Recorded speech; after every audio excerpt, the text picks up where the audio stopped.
Okay, will start with strategic management chapter number 1. நமக்கு வந்து இன்னைக்கு அஜெண்டா என்ன தெரியுமா? சாப்டர் 1 முடிக்கிறோம், வெற்றிகரமா முடிக்கிறோம் இன்னைக்கு சாப்டர் 1. அப்படி இல்லையா அட்லீஸ்ட் முக்கால்வாசியாச்சும் முடிக்கிறோம். பிகாஸ் நமக்கு ஒரு 5 சாப்டர்ஸ் தானே இருக்கு. அதனால இதுல வந்து உங்களுக்கு பெரிய அளவில் அப்படியே ரஷ் பண்ணிட்டு போகணும் அப்படிங்கறதுலாம் இல்லை. 50 மார்க்ஸ். ஸோ நம்ம வந்து ஜாலியா படிக்கலாம். இதுல வந்து ஒன்றும் உங்களுக்கு வந்து அப்படியே ப்ரெஷரே இருக்காது. ஈஸியா புரியும். வேற நார்மல் இங்கிலீஷ் தான், ஆடிட் மாதிரி புரியாத இங்கிலீஷ்லாம் இல்லை, நார்மல் இங்கிலீஷ் தான். நம்ம நல்லா படிக்கலாம். இது ஒன்றும் பெரிய இஷ்யூஸ் எல்லாம் இல்லை. ஸோ நான் ஃபர்ஸ்ட் வந்து உங்களுக்கு என்ன பண்றேன்னா, ஸ்ட்ராட்டஜிக் மேனேஜ்மெண்ட் வந்து நம்ம படிக்கிறதுக்கு முன்னாடி I'll tell you some okay strategic மேனேஜ்மெண்ட்னா இதான் இப்படிதான் அப்படின்னு புரியறதுக்காக ஒரு சில விஷயங்கள் நான் சொல்றேன். அதை ஃபர்ஸ்ட் கவனிச்சுக்கோங்க, அதுக்கப்புறம் உங்களுக்கு ரொம்ப ஈஸியா இருக்கும். ஆக்சுவலி வந்து என்னன்னா, இந்த ஸ்ட்ராட்டஜிக் மேனேஜ்மெண்ட் அப்படிங்கறதுல தாண்டி, பிசினஸை தாண்டி ஸ்ட்ராட்டஜினா என்ன நம்ம நிறைய பாக்குறோம்ல. இப்ப எல்லாம் பிக் பாஸ் பாக்குறோம், இல்ல நிறைய இடத்துல பாக்குறோம், நீங்க ஏதோ ஸ்ட்ராட்டஜி பண்றீங்க, நீங்க ஏதோ ஸ்ட்ராட்டஜி பண்றீங்க அப்படிங்கிறாங்க. ஸோ ஸ்ட்ராட்டஜிங்கிறது என்னன்னா கொஞ்சம் மூளையை உபயோகிச்சு ஏதாவது பண்றது. ஃபார் எக்ஸாம்பிள் ரீசெண்டா ஒரு கொரியன் டிராமா ஒன்று பார்த்தேன். அதுல என்ன ஆச்சுன்னா, ஒரு எம்ப்ளாயர் ஒருத்தர் இருக்காரு, ஒரு எம்ப்ளாயி ஒருத்தர் இருக்கான், எதை ஏமாத்திட்டு ஓடி போயிட்டான். அவனை கண்டுபிடிக்கிறதுக்காக இவர் என்ன பண்றாரு, இவன் எங்க எங்கெல்லாம் போயிருப்பான்னு சொல்லிட்டு இவர் யோசிக்கிறாரு. யோசிக்கும் போது எப்படி தெரியுமா யோசிக்கிறாரு, எப்படி இவன் சைனாக்கு போயிருக்க மாட்டான். இது கொரியன் டிராமா, சவுத் கொரியால பிளாட் ஃபுல்லா நடக்குது. அந்த எம்ப்ளாயர் என்ன தெரியுமா சொல்றாரு, எப்படி அவன் கொரியா மீன் எப்படியும் வந்து சைனாக்கு போயிருக்க மாட்டான். ஏன்னா சைனால எனக்கு 50 பிரான்ச் இருக்கு, எந்த இடத்துக்கு போயிருந்தாலும் இந்நேரம் என்கிட்ட மாட்டிருப்பான். பிகாஸ் எனக்கு சைனால ஆள் பலம் ஜாஸ்தின்னு அவனுக்கு தெரியும். அதனால அவன் சைனால இருக்க மாட்டான். ப்ராபப்ளி அவன் யூரோப் சைடு ஏதோ போயிருக்கணுமோ அப்படின்னு யோசிக்கிறாரு. அவங்க வைஃப் வந்து பக்கத்துல உட்காந்துட்டு சொல்றாங்க, அடே மூளைக்கட்ட முட்டாளே, நீ இப்படி யோசிப்பன்னு அந்த கிரிமினலுக்கு தெரியாதா? அதனால நீ ஜென்ரலாவே தேடுறதே சைனாவை விட்டுட்டு எல்லா இடமும் தான் தேடுவேன்னு தெரியும் அவனுக்கு. அதனால அவன் சைனால தாண்டா உட்காந்துருப்பான், நீ போய் பாரு அப்படிங்கிறான். இதான் ஸ்ட்ராட்டஜியே. சிம்பிளா இதான் ஸ்ட்ராட்டஜி. அதாவது இதுல வந்து எவ்வளவு அழகா ஒரு சின்ன டிராமால கொண்டு வந்திருக்கா பாருங்களேன். சின்ன டிராமா, அவ்வளவுதான் அழகா அந்த ஸ்ட்ராட்டஜி கொண்டு வந்து நம்ம முன்னாடி நிறுத்துறான். அதாவது நீ யோசிக்கிறல்ல, சம்டைம்ஸ் சில பேர் சொல்லுவாங்க தெரியுமா, நம்ம வந்து காய்கறி கடைக்கு போயிட்டு வரலாம், ஈவினிங் போனா செம கூட்டமா இருக்கும், அதனால பகல்ல போய் வாங்கிட்டு வந்துடலாம் அப்படின்னு. அதுதான் ஸ்ட்ராட்டஜி. சின்ன சின்ன விஷயங்கள்ல, தினசரி லைஃப்ல, நம்மளோட லைஃப் ஸ்டைல்ல, நம்ம யோசிக்கிற விதத்துல நம்ம ஸ்ட்ராட்டஜியை உபயோகிச்சுக்கிட்டு தான் இருக்கோம். சில நேரம் அது என்ன ஆகும்னா நம்ம மேல பேக் ஃபயர் ஆயிடும். எப்படின்னா, எல்லாருக்குமே தெரியும் சாயங்காலம் போனா கூட்டம் அதிகமா இருக்கணும், அதனால எல்லாருமே மதியானம் வந்துட்டாங்கன்னா அப்படிங்கிற சுச்சுவேஷன். சில நேரங்கள்ல எல்லாராலையும் மதியானம் வர முடியாது. பிகாஸ் நிறைய பேருக்கு ஆஃபீஸ் இருக்கும், ஒர்க் இருக்கும், பேங்க்குக்கு போற ஒர்க் இருக்கும், நிறைய கமிட்மெண்ட்ஸ் இருக்கும். அதனால மோஸ்ட் ஆஃப் த மெம்பர்ஸ் வந்து ஈவினிங் தான் கடத்தருக்கு வருவாங்க. அதனால வெட்டியா இருக்கிற நாம என்ன பண்ணலாம்னா, ஈவினிங் போகாம பகல்ல போனோம்னா நம்ம கூட்டத்தை அவாய்ட் பண்ணலாம்னு நம்ம ஒரு ஸ்ட்ராட்டஜி வச்சிருக்கோம்னா, அது நமக்கு எப்ப ஒர்க் அவுட் ஆகும்? Majority of the people evening தான் வர முடியுங்கிற சூழ்நிலையில அவங்க மாட்டிக்கிட்டு இருக்கும் போதுதான் நம்மளால மார்னிங் போய் ஃப்ரீயா வாங்க முடியுமே தவிர, எல்லாருமே நினைக்கிறாங்க நான் காலையில வாங்கிக்கிறேன், எனக்கு ஈவினிங் வேலை, ஐ மீன் லைக் மார்னிங்கும் எனக்கு வேலை இல்லை, ஈவினிங்கும் வேலை இல்லை, நான் ஏன் ஈவினிங் போய் மாட்டணும், நான் மார்னிங்கே வந்துடணும் அப்படின்னு 99% எல்லாரும் நினைச்சிட்டாங்கன்னா, அப்ப காய்கறி கடை காலையிலயும் கூட்டமா இருக்கும், ஈவினிங்கும் கூட்டமா இருக்கும். ஸோ புரியுதா உங்களுக்கு? ஸ்ட்ராட்டஜினால இதுதான். ஒருத்தர் ஒரு விஷயத்த யோசிக்கும் பொழுது, நான் ஒரு விஷயத்த யோசிக்கும் பொழுது என்ன மாதிரி எல்லாரும் யோசிச்சா அங்க சூழ்நிலை எப்படி மாறும்னு நான் மறுபரிசீலனை பண்ணணும். தட் இஸ் நான் டெஃபினட்டா அதை பண்ணணும். I really have to reconsider, what if நான் யோசிக்கிற மாதிரி, what if others are also thinking like the same way, then what would be the consequence அப்படிங்கிறது நமக்கு தெரியணும். இதான் ஸ்ட்ராட்டஜி. ஃபார் எக்ஸாம்பிள், சில நேரங்கள்ல யோசனை அப்படின்னு சொல்லும்போது, சைனா வந்து முன்னாடி மாதிரிலாம் இல்லை, இப்பெல்லாம் வந்து பயங்கர பவர்ஃபுல் ஆயிட்டாங்க. நம்ம எல்லாம் வந்து 6th 7th படிக்கும் போது எதுலாவது சைனாவை பத்தி ஏதாவது படிச்சோம்னா, இந்தியாவும் சைனாவும் வளரும் நாடுகள் அப்படின்னு படிச்சிருப்போம். அதுக்கப்புறம் சைனாவை பத்தி நம்ம படிக்க வேண்டிய சந்தர்ப்பமே இல்லை, அதனால நம்ம அதை படிக்கவே இல்லைன்னு வச்சுக்கோங்க. பட் சைனா இன்னைக்கு ரேஞ்சில அமெரிக்காவை விட பவர்ஃபுல்லான கண்ட்ரினா அது சைனா தான். அவ்வளோ வளர்ச்சி, அசுர வளர்ச்சி, அவ்வளோ ஒரு என்ன சொல்றது, ரேப்பிடான டெவலப்மெண்ட், ப்ராப்பரா ஸ்ட்ரீம்லைன் பண்ண growth. இன்னைக்கு அவங்க கிட்ட இருக்கக்கூடிய சோலார் பேனல்னு சொல்லக்கூடிய, அதாவது கிட்டத்தட்ட சைனாக்கு மேல இருக்கிற மங்கோலியால கொஞ்சம் கொஞ்சம் கொஞ்சம் டுவர்ட்ஸ் நார்த்ல ஒரு பெரிய டெசர்ட் ஏரியா இருக்கு. அந்த டெசர்ட் ஏரியா ஃபுல்லா அவங்க சோலார் பேனல் அடுக்கி வச்சிருக்காங்க தெரியுமா? அவ்வளோ சோலார் பேனல். கிட்டத்தட்ட சைனா வந்து எவ்வளவு பில்லியன் பீப்புள், நம்மள மாதிரி 150 கோடி பீப்புள் இருக்கக்கூடிய கண்ட்ரி அது. அந்த 150 கோடி பீப்புளுடைய டோட்டல் எலக்ட்ரிசிட்டி கிரியேட் பண்றதுல 1/3 கிட்டத்தட்ட அவங்க சோலார்ல இருந்து கிரியேட் பண்ற அளவுக்கு கெப்பாசிட்டியை கொண்டு வந்துட்டாங்க. அது மட்டும் இல்ல, சைனா தான் இன்னைக்கு வேர்ல்டுக்கே சோலார் பேனல் சப்ளை பண்ற மிகப்பெரிய ப்ரொடியூசர். அது மட்டும் இல்லாம நிறைய வளர்ச்சிகள் எப்படி சொல்லிக்கிட்டே போலாம். பட் நம்ம தெரிஞ்சுக்க வேண்டியது என்ன அப்படின்னா, சைனா ஒன்று முடிவெடுத்தேன், என்னடா நான் தான் இவ்வளவு தூரம் சூப்பரா டெவலப் ஆயிட்டேன், நான் வந்து அமெரிக்காக்கே டஃப் கொடுக்குறேன், ரஷ்யாவுக்கு போர்ல உதவி பண்றேன், உக்ரைன் எதிர்த்து இது பண்றதுக்கு இவ்வளவு தூரம் நான் நல்லா பண்றேன், ஆனா இன்னமும் என்ன வந்து ஒரு மதிக்கவே மாட்டீங்களே, ஏன் என்ன மதிக்க மாட்டானுங்க? சரி ஓகே, நம்ம வந்து இந்த ஒலிம்பிக்ஸ் நடக்கும்போது அந்த இடத்துல தானே வந்து இந்த யூஎஸ் என்ன பண்றான், பெரிய காலர் தூக்கிட்டு திமிரு காட்டுறான்ல, யூஎஸ் யூகே எல்லாம், அந்த இடத்துல போய் நான் யாருன்னு காமிக்கிறேன் அப்படின்னு சொல்லி ஒரு 25 வருஷத்துக்கு முன்னாடி அவங்க ஸ்டார்ட் பண்ணிட்டாங்க. எப்படியாவது ஒலிம்பிக்ஸ்ல வந்து கோல்டு மெடல் நிறைய அடிக்கணும், ஒலிம்பிக்ஸ்ல கோல்டு மெடல் அப்படிங்கிறதுமா ஒரு பெரிய விஷயம். அதாவது வந்து ஒரு, அது எப்படி சொல்லுவாங்கன்னா, ஒன் செகண்ட், ஒலிம்பிக்ஸோட கோல்டு மெடல் வந்து எப்படிப்பட்ட ஒரு விஷயம்னா ஒரு கெத்து காட்டுற விஷயம். நான் தான் கோல்டு மெடல், இத்தனை எத்தனை கோல்டு மெடல் யார் அச்சீவ் பண்ணியிருக்காங்களோ அவங்க தான் வந்து ஏரியாவுக்கு பெரிய ஆள். அந்த மாதிரி அது ஒரு கண்ட்ரிக்கு நடுவில் இருக்கக்கூடிய போட்டி. அப்ப சைனா என்ன சொல்லுது, சரி ஓகே இந்த போட்டியில நான் கண்டிப்பா கலந்துக்கிட்டு ஆகணும், நான் கண்டிப்பா வின் பண்ணி ஆகணும். அமெரிக்கா வந்து அப்படி திணறி போனோம் என்கிட்ட வரும்போது, அவன் வந்து என்னடா இது நம்மளால வந்து அதிக கோல்டு மெடல் அடிக்க முடியலன்னு அவன் திணறி போகணும்பா. அப்படிங்கிற அளவுக்கு அவனுக்கு டஃப் கொடுக்கணுன்றதெல்லாம் அவங்க யோசிச்சுட்டாங்க. யோசிச்சதோட மட்டும் இல்லாம, இப்போ அமெரிக்கா எல்லாம் பாத்தீங்கன்னா வல்லரசுன்னு தானே நம்ம படிக்கிறோம், developed countries. So how long they have been developed கண்ட்ரிஸ்னா நமக்கு நினைவு தெரிஞ்சதுல இருந்து அவன் டெவலப்டு கண்ட்ரி தானே.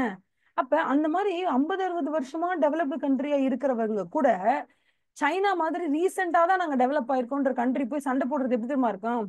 ஒரு அப்படியே ராயல் ஃபேமிலில இருந்து வர ஒருத்தருக்கும் புது பணக்காரருக்கும் சண்டை மாதிரி இருக்கும். இப்ப இந்த புது பணக்காரர் இருக்கார்ல, அவர் வந்து பிறந்து வளர்ந்து எல்லாமே பணக்காரர் கிடையாது. அவர் அவரோட அப்பா அம்மா பாட்டன் முப்பாட்டன் எல்லாரும் அப்படியே ராயல் ஃபேமிலி கிடையாது. இப்பதான் சைனா வந்து புது பணக்காரங்களா இருக்காங்க.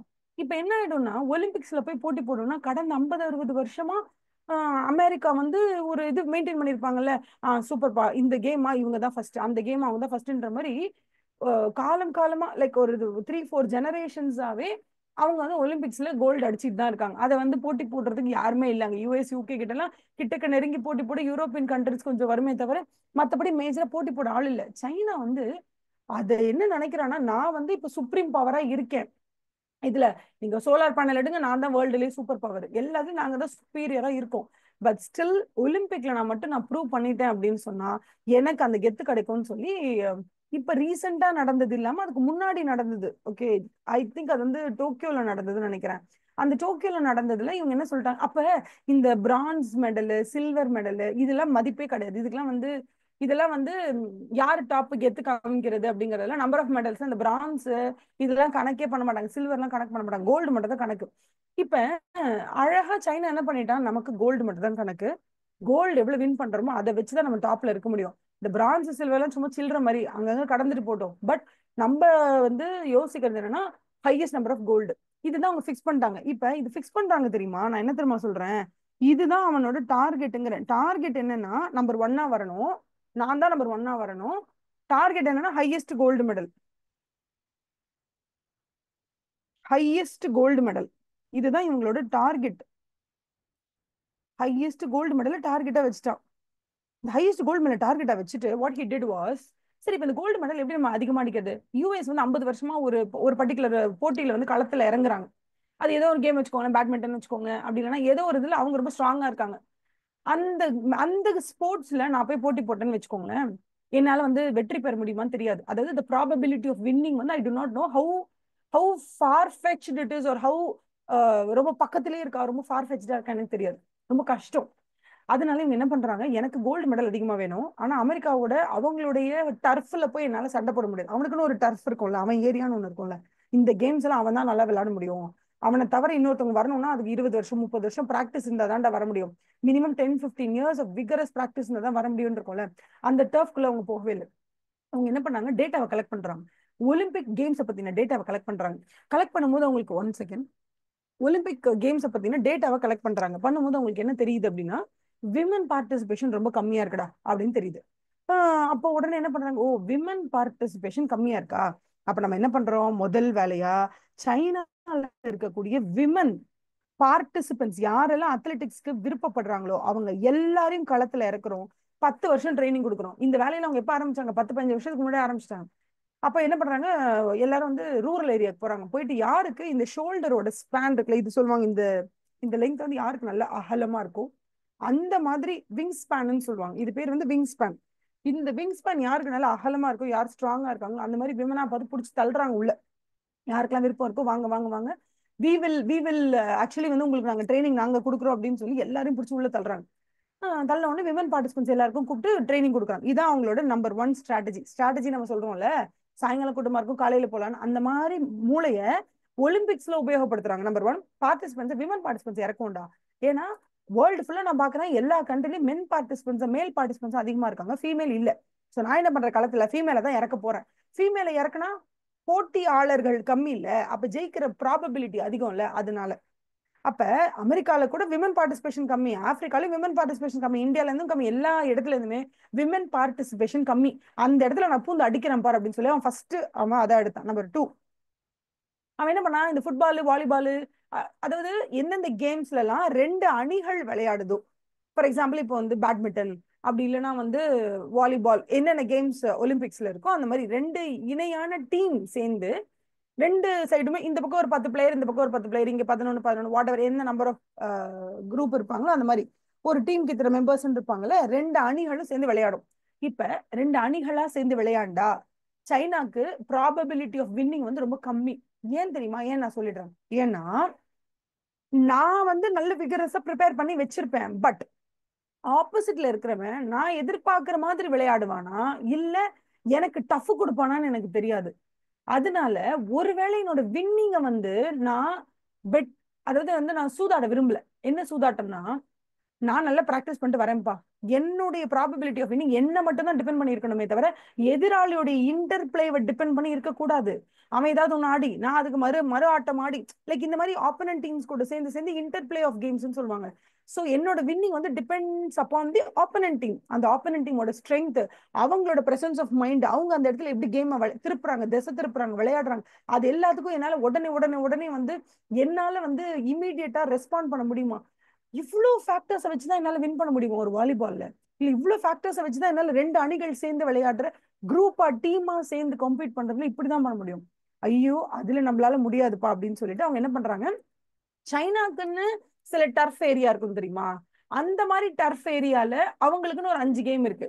அந்த 5 கேம்ல ஆப்போனன்ட் வந்தா கூட அவங்க அவங்க அசால்ட்டா ஜெயிச்சுட்டு போயிட்டே இருப்பாங்க. அந்த மாதிரி டர்ஃப் ஏரியால மட்டும் அவங்க டீமா பார்ட்டிசிபேட் பண்றாங்க, ஆப்போனன்ட் டீம்ஸோட அதை சூஸ் பண்றாங்க. ஓகேவா? அப்ப அவங்க எந்த டர்ஃப்ல பெஸ்டா இருக்காங்களோ அதை சூஸ் பண்ணிக்கிறாங்க கேம்ஸ்க்கு, அதை விட்டு கொடுக்கல, அவங்க அதை அப்படியே வச்சிருக்காங்க. 3வது அவங்க என்ன தெரியுமா கொண்டு வராங்க உள்ள, இப்ப பாரு ஆப்போனண்டே இருக்க கூடாது ஆனா நான் வின் பண்ணணும் அப்படின்னு என்ன கேம் இருக்கலாம், ஸ்விம்மிங்க்கு போங்க. ஏன்னா ஸ்விம்மிங்ல என்ன மெயின், யாரு சீக்கிரமா ஸ்விம் பண்றாங்களோ மெயின், அவ்வளவுதானே. அப்ப என்ன பண்றோம், வேர்ல்டு லெவலில் டேட்டா கலெக்ட் பண்ணுங்க. இப்ப இருக்கிறதுல ஃபாஸ்டஸ்ட் ஸ்விம்மர் யாரு, அவங்க எத்தனை செகண்ட்ல ஸ்விம் பண்றாங்க, அந்த லெங்த, ஓ 8 செகண்ட்ல ஸ்விம் பண்றாங்களா, நான் என்னோட ஆளை 7 செகண்ட்ல ஸ்விம் பண்ற மாதிரி தயார் பண்ணி அனுப்புவேன். அங்க எங்க ஆளு தாங்க வின்னு. ஏன்னா வேற வழியே கிடையாது. டேட்டா ரெக்கார்டுன்னு ஒண்ணு இருக்கும், வேர்ல்டு ரெக்கார்டுன்னு. அந்த ரெக்கார்டு மினிட்ஸை விட ஒரு 5 நிமிஷம் கம்மியா நான் போய் ரீச் ஆகுற அளவுக்கு என் கண்ட்ரி எனக்கு ப்ராக்டிஸ் கொடுத்துரும். அந்த இடத்துல போய் நான் என்ன பண்ணுவேன், ஃபைன்னு ஒரு சவுண்ட் கேட்கும், டமால் கீழே குதிக்கிறது, கட கட கட கட கடன்னு ஸ்விமிங் பண்ணி அந்த எண்டில் எழுந்திரும், அவ்வளவுதான். கண்ணை கட்டி காட்டுல விட்ட மாதிரி எனக்கு என்ன சொன்னாங்களோ அதை மட்டும் நான் செஞ்சுட்டு வெளில வந்தா போதும், சக்சஸ் நிச்சயம்.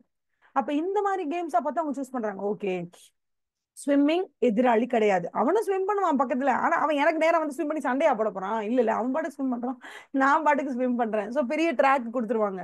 அப்ப 100 மீட்டர்ஸ் ரன்னிங் ஓடு அப்படிங்கிறாங்க. ஏன்னா உனக்கு பிராக்டிஸ் கொடுத்துருவாங்க. உன்னுடைய ஓட்டம் இன்னொருத்தர் டிபெண்ட் பண்ணி கிடையாது, நீ டைம் வச்சு ஓடணும். அப்ப நீ ரன்னிங் ஓடு, ஷார்ட் ரன், லாங் ரன் ஓடு, ரிலே ஓடு, பிரச்சனையே கிடையாது. ஏன்னா உங்களோட பர்ஃபார்மன்ஸ் உங்களை நம்பி. அப்புறம் ஸ்விம்மிங், அப்புறம் அந்த அது பேர் என்ன, அந்த வில்லு மாதிரி ஒண்ணு வீசுவாங்கல்ல, அந்த ஒரு போர்டு மாதிரி வச்சு நடுவில் டொயிங் அடிப்பாங்கல்ல, அது இது எதுலயுமே அவங்களுக்கு வந்து எதிராளிகளே கிடையாது, எதிர் டீமே கிடையாது. சோ இந்த மாதிரி கேம்ஸா அவங்க சூஸ் பண்றாங்க. அப்ப இங்க இடத்துல வந்து அவங்க என்ன தெரியுமா எக்ஸாக்டா வேர்ட் என்ன சொல்றாங்க, டெய்லி காலையில எழுந்திருக்க வேண்டியது, என்ன சொல்லி தராங்களோ அதை செஞ்சுட்டே இருக்க வேண்டியது. வெயிட் லிஃப்டிங் செம்மையான ஏரியா சைனா, வெயிட் லிஃப்டிங்ல அடிச்சு பின்னி தூள் கிளப்புது. பிகாஸ் வெயிட் லிஃப்டிங் ஒரு பொண்ணெல்லாம் சொல்லுது, நான் 10 வருஷமா ட்ரைனிங்ல இருக்கேன், தினம் காலையில எழுந்திருப்போம், கொடுக்குற ஃபுட்டை சாப்பிடுவோம், ஃபுல்லா கவர்மெண்ட் செலவு, இது ஃபுல் கவர்மெண்ட் ஸ்பான்சர். பிரைவேட்டா எந்த குழந்தைங்களும் வந்து நான் ஒலிம்பிக்கு போகணும்லாம் வரல, கம்ப்ளீட்டா கவர்மெண்ட் ஸ்பான்சர். கவர்மெண்ட் ஸ்பான்சர் பண்ணி என்ன சொல்லுதுன்னா ஓகே யூ கோ அப்படி சொல்லுது, அவ்வளவுதான். கவர்மெண்டோட ஃபுல் ஸ்பான்சர், தூங்கி எழுந்திருப்பாங்க, கவர்மெண்ட் ஃபுட்டு கொடுக்கும், சாப்பிட வேண்டியதான். அங்கேயே கவர்மெண்டோட கோச் இருப்பாரு, காலையில் 8 மணிக்கு ஆரம்பிச்சு சாயங்காலம் 5 மணி வரைக்கும் ப்ராக்டிஸ். அதுக்கப்புறம் நல்ல ஃபுட்டு கொடுப்பாங்க, சாப்பிடுறீங்களா போய் தூங்கு, அவ்வளவுதான். இதே 10 வருஷமா ஒரு குழந்தை பண்ணிட்டு இருக்கு. ஓகேவா? ஒரு 12 வயசுல இருந்து ஒரு பொண்ணு பண்ணிட்டு இருக்குன்னா 22 வயசுல அது என்ன கோல்டு மெடலா டைமண்ட் மெடலே அடிச்சுட்டு போவோம் அந்த மாதிரி. ஸோ அந்த மாதிரி ரோட் ரொட்டீனை பர்ஃபார்ம் பண்ண வச்சு ரோட் ரொட்டீனை செஞ்சுட்டு இருப்பாங்க, அதையே செய்வாங்க. பெருசா எதிராளி என்ன பண்றோம் அதுக்கு நம்ம என்ன பண்ணணும், அந்த அளவுக்கு ரெஸ்பான்ஸ் குவிக் ரெஸ்பான்ஸ் மோட்லாம் நம்ம யூஸே பண்ண வேண்டாம். நமக்கு சொல்லி கொடுத்தது மட்டும் அழகா போய் பர்ஃபார்ம் பண்ண போதும். ரோட் ரொட்டீன் ப்ராக்டிஸ் தான். அதை வச்சு என்ன கேமோ அதை இது பண்றாங்க. இந்த 3 வித்தையும் கையில எடுத்துக்கிட்டு அழகா டோக்கியோல 420 பார்ட்டிசிபென்ட்ஸை களத்துல இறக்குறாங்க டோக்கியோல. இப்ப ரீசெண்டா நடந்த ஒலிம்பிக்ஸ் நியூஸ் பத்தி நான் பெருசா படிக்கல, அதனால அதுக்கு முன்னாடி ஒலிம்பிக்ஸை பத்தி சொல்றேன். அழகா நானும் இப்ப ரீசெண்டாலாம் வந்து சைனா தூள் கிளப்பிடுச்சுன்னு மட்டும் கேள்விப்பட்டேன். அப்படியே அமெரிக்காலாம் திண்டாடி போயிட்டாங்க என்ன, அந்த அளவுக்கு வந்து தூள் கிளப்பிடுச்சு சைனா அவ்வளவுதான் அப்படின்ற மாதிரி. நியூயார்க் டைம்ஸ் எல்லாம் வந்து கதறாங்க அப்படியே நியூஸ் பேப்பர்ல. சைனா வந்து என்னமோ பண்றாங்க, டக் அடிக்கிறாங்க, அதை பண்றாங்க இது பண்றாங்கன்ற அளவுக்கு அவனுங்க எல்லாம் வந்து பயந்துட்டாங்க. அந்த அளவுக்கு சைனா செமையா ப்ரூவ் பண்ணிட்டு இருக்காங்க. இப்ப இந்த ரோட் ரோட்டின்னு சொல்லக்கூடிய இது டர்ஃப், அவங்க டர்ஃப் ஏரியாவை சூஸ் பண்ணிக்கிறது, விமன் பார்ட்டிசிபென்ட்ஸ் சூஸ் பண்ணிக்கிறது, இது எல்லாத்தையும் அழகா எடுத்துக்கிறாங்க. போய் களத்துல 420 பேர் இறக்குறாங்க. அவங்க களத்துல இறக்குனதுல மெஜாரிட்டி வந்து விமன் பார்ட்டிசிபென்ட்ஸ் தான். அவ்வளவுதான். அவங்க நினைச்ச அளவுக்கு அவங்களால யூஎஸ்ஏக்கு டஃப் கொடுக்க முடியலன்னா கூட யூஎஸ்ஏக்கு ஒரு பயத்தை காட்டிட்டாங்க. ஏன் நான் சொல்றேன் இது எல்லாமே ஏன் யூஎஸ்ஏ பயந்துச்சுன்னா, ஒரு ஒலிம்பிக்ஸ் வந்து ஒரு 30 நாள் நடக்குதுன்னு வச்சுக்கோங்களேன். முதல் 15 நாள் ஃபுல்லாவே சைனா சூஸ் பண்ண கேமா வந்துச்சு. அதாவது விமன் பார்ட்டிசிபென்ட்ஸ் நிறைய வர மாதிரி, அப்புறம் வந்து வெறும் அந்த அம்பு வீசுறது, ஸ்விம்மிங், வெயிட் லிஃப்டிங், இதெல்லாம் ஃபர்ஸ்ட் 15-20 டேஸ்ல வந்துருச்சு. ஸோ என்ன ஆச்சுன்னா யூஎஸ்ஏட போர்டு அப்படி காலியா இருக்கிற மாதிரி இருக்கு, சைனா பக்க பக்க பக்கம் மேலே ஏறிட்டே இருக்கு. அப்புறம் செகண்ட் ஹாஃப்ல சைனாக்கு கேம்ஸ் கிடையாது பார்ட்டிசிபேட் பண்றதுக்கு, எல்லாம் வாலிபால் பாஸ்கெட் பால் அந்த மாதிரி ஏதோ டீம்ஸ் பிளே பண்ற மாதிரி. அதுல இவங்க கான்சென்ட்ரேட் பண்ண சும்மா பிளேயர்ஸ் கொண்டு போய் இறக்குனாங்க. ஸோ சும்மா பிளே பண்ணாங்க, இவங்களுக்கு வரல. ஸோ சைனாக்கு நல்லாவே தெரியும் செகண்ட் ஹாஃப்ல அவங்களுக்கு பெருசா வராதுன்னு. ஆனா சைனாவுடைய ஸ்ட்ராட்டஜி என்னன்னு யூஎஸ்ஏக்கு தெரியாது இல்ல. செகண்ட் ஹாஃப்ல அவங்களுக்கு வராது, ஃபர்ஸ்ட் ஹாஃப் மட்டும் தான் வருதுன்னு யூஎஸ்ஏக்கு தெரியாது. ஸோ யூஎஸ்ஏ முதல் 15 நாளா பீதி ஆயிட்டானா அப்படியே. ஆஹா என்னடா இது, இப்பயே ஃபர்ஸ்ட் 15 டேஸ் இப்படி பட்டையை கிளப்புறாங்களே, ஃபர்ஸ்ட் 15 டேஸ்ல வந்து நமக்கு ஒண்ணுமே இல்லையா ஏர்ன் பண்றதுக்கு, செகண்ட் 15 டேஸ் தானே, செகண்ட் 15 டேஸ்ல இவங்க வந்து பார்ட்டிசிபேட் பண்ணிட்டாங்கன்னா நம்ம என்ன பண்றது, அவ்வளவுதான் காலின்ற அளவுக்கு ஒன்றும் சொன்னாங்கல்ல, பயத்தை காமிச்சிட்டமாரா அது மாதிரி பயந்துருவாங்க, பயந்துட்டாங்க. அப்புறம் இப்போ அவ்வளவுதான், China has proven that it is the next legacy of the world அப்படிங்கறத சைனா ப்ரூவ் பண்ணிட்டாங்க. இப்ப ரீசெண்டா நடந்த ஒலிம்பிக்ஸ்ல எல்லாம் யூஎஸ்ஏக்கு வந்து டே 1ல இருந்தே தெரிஞ்சிச்சு சைனா செம்மையா இறங்க போறான். போன வாட்டி மாதிரி ஐயோ நான் எதிர்பார்க்கல அப்பெல்லாம் சொல்றதுக்குலாம் வாய்ப்பே இல்லைங்க. நீங்க எல்லாமே கம்ப்ளீட்டா எதிர்பார்த்த நிகழ்வு தான் இந்த ரீசெண்டான ஒலிம்பிக்ஸ்ல. ஸோ எனக்கு தெரிஞ்சு வந்து சிம்பிளா வந்து நம்ம படிக்கணும்னா இப்படிதான் படிக்கணும். என்ன ஸ்ட்ராட்டஜினா இதுதானே, அழகா ஒரு கவர்மெண்ட் யூஸ் பண்ணிருக்குங்க ஸ்ட்ராட்டஜியை. நான் வந்து இங்க ஒரு தனிநபர் காய்கறி வாங்க போறதுக்கு பகல்ல போறது ஒரு இண்டிவிஜுவல் ஸ்ட்ராட்டஜி, சரியா?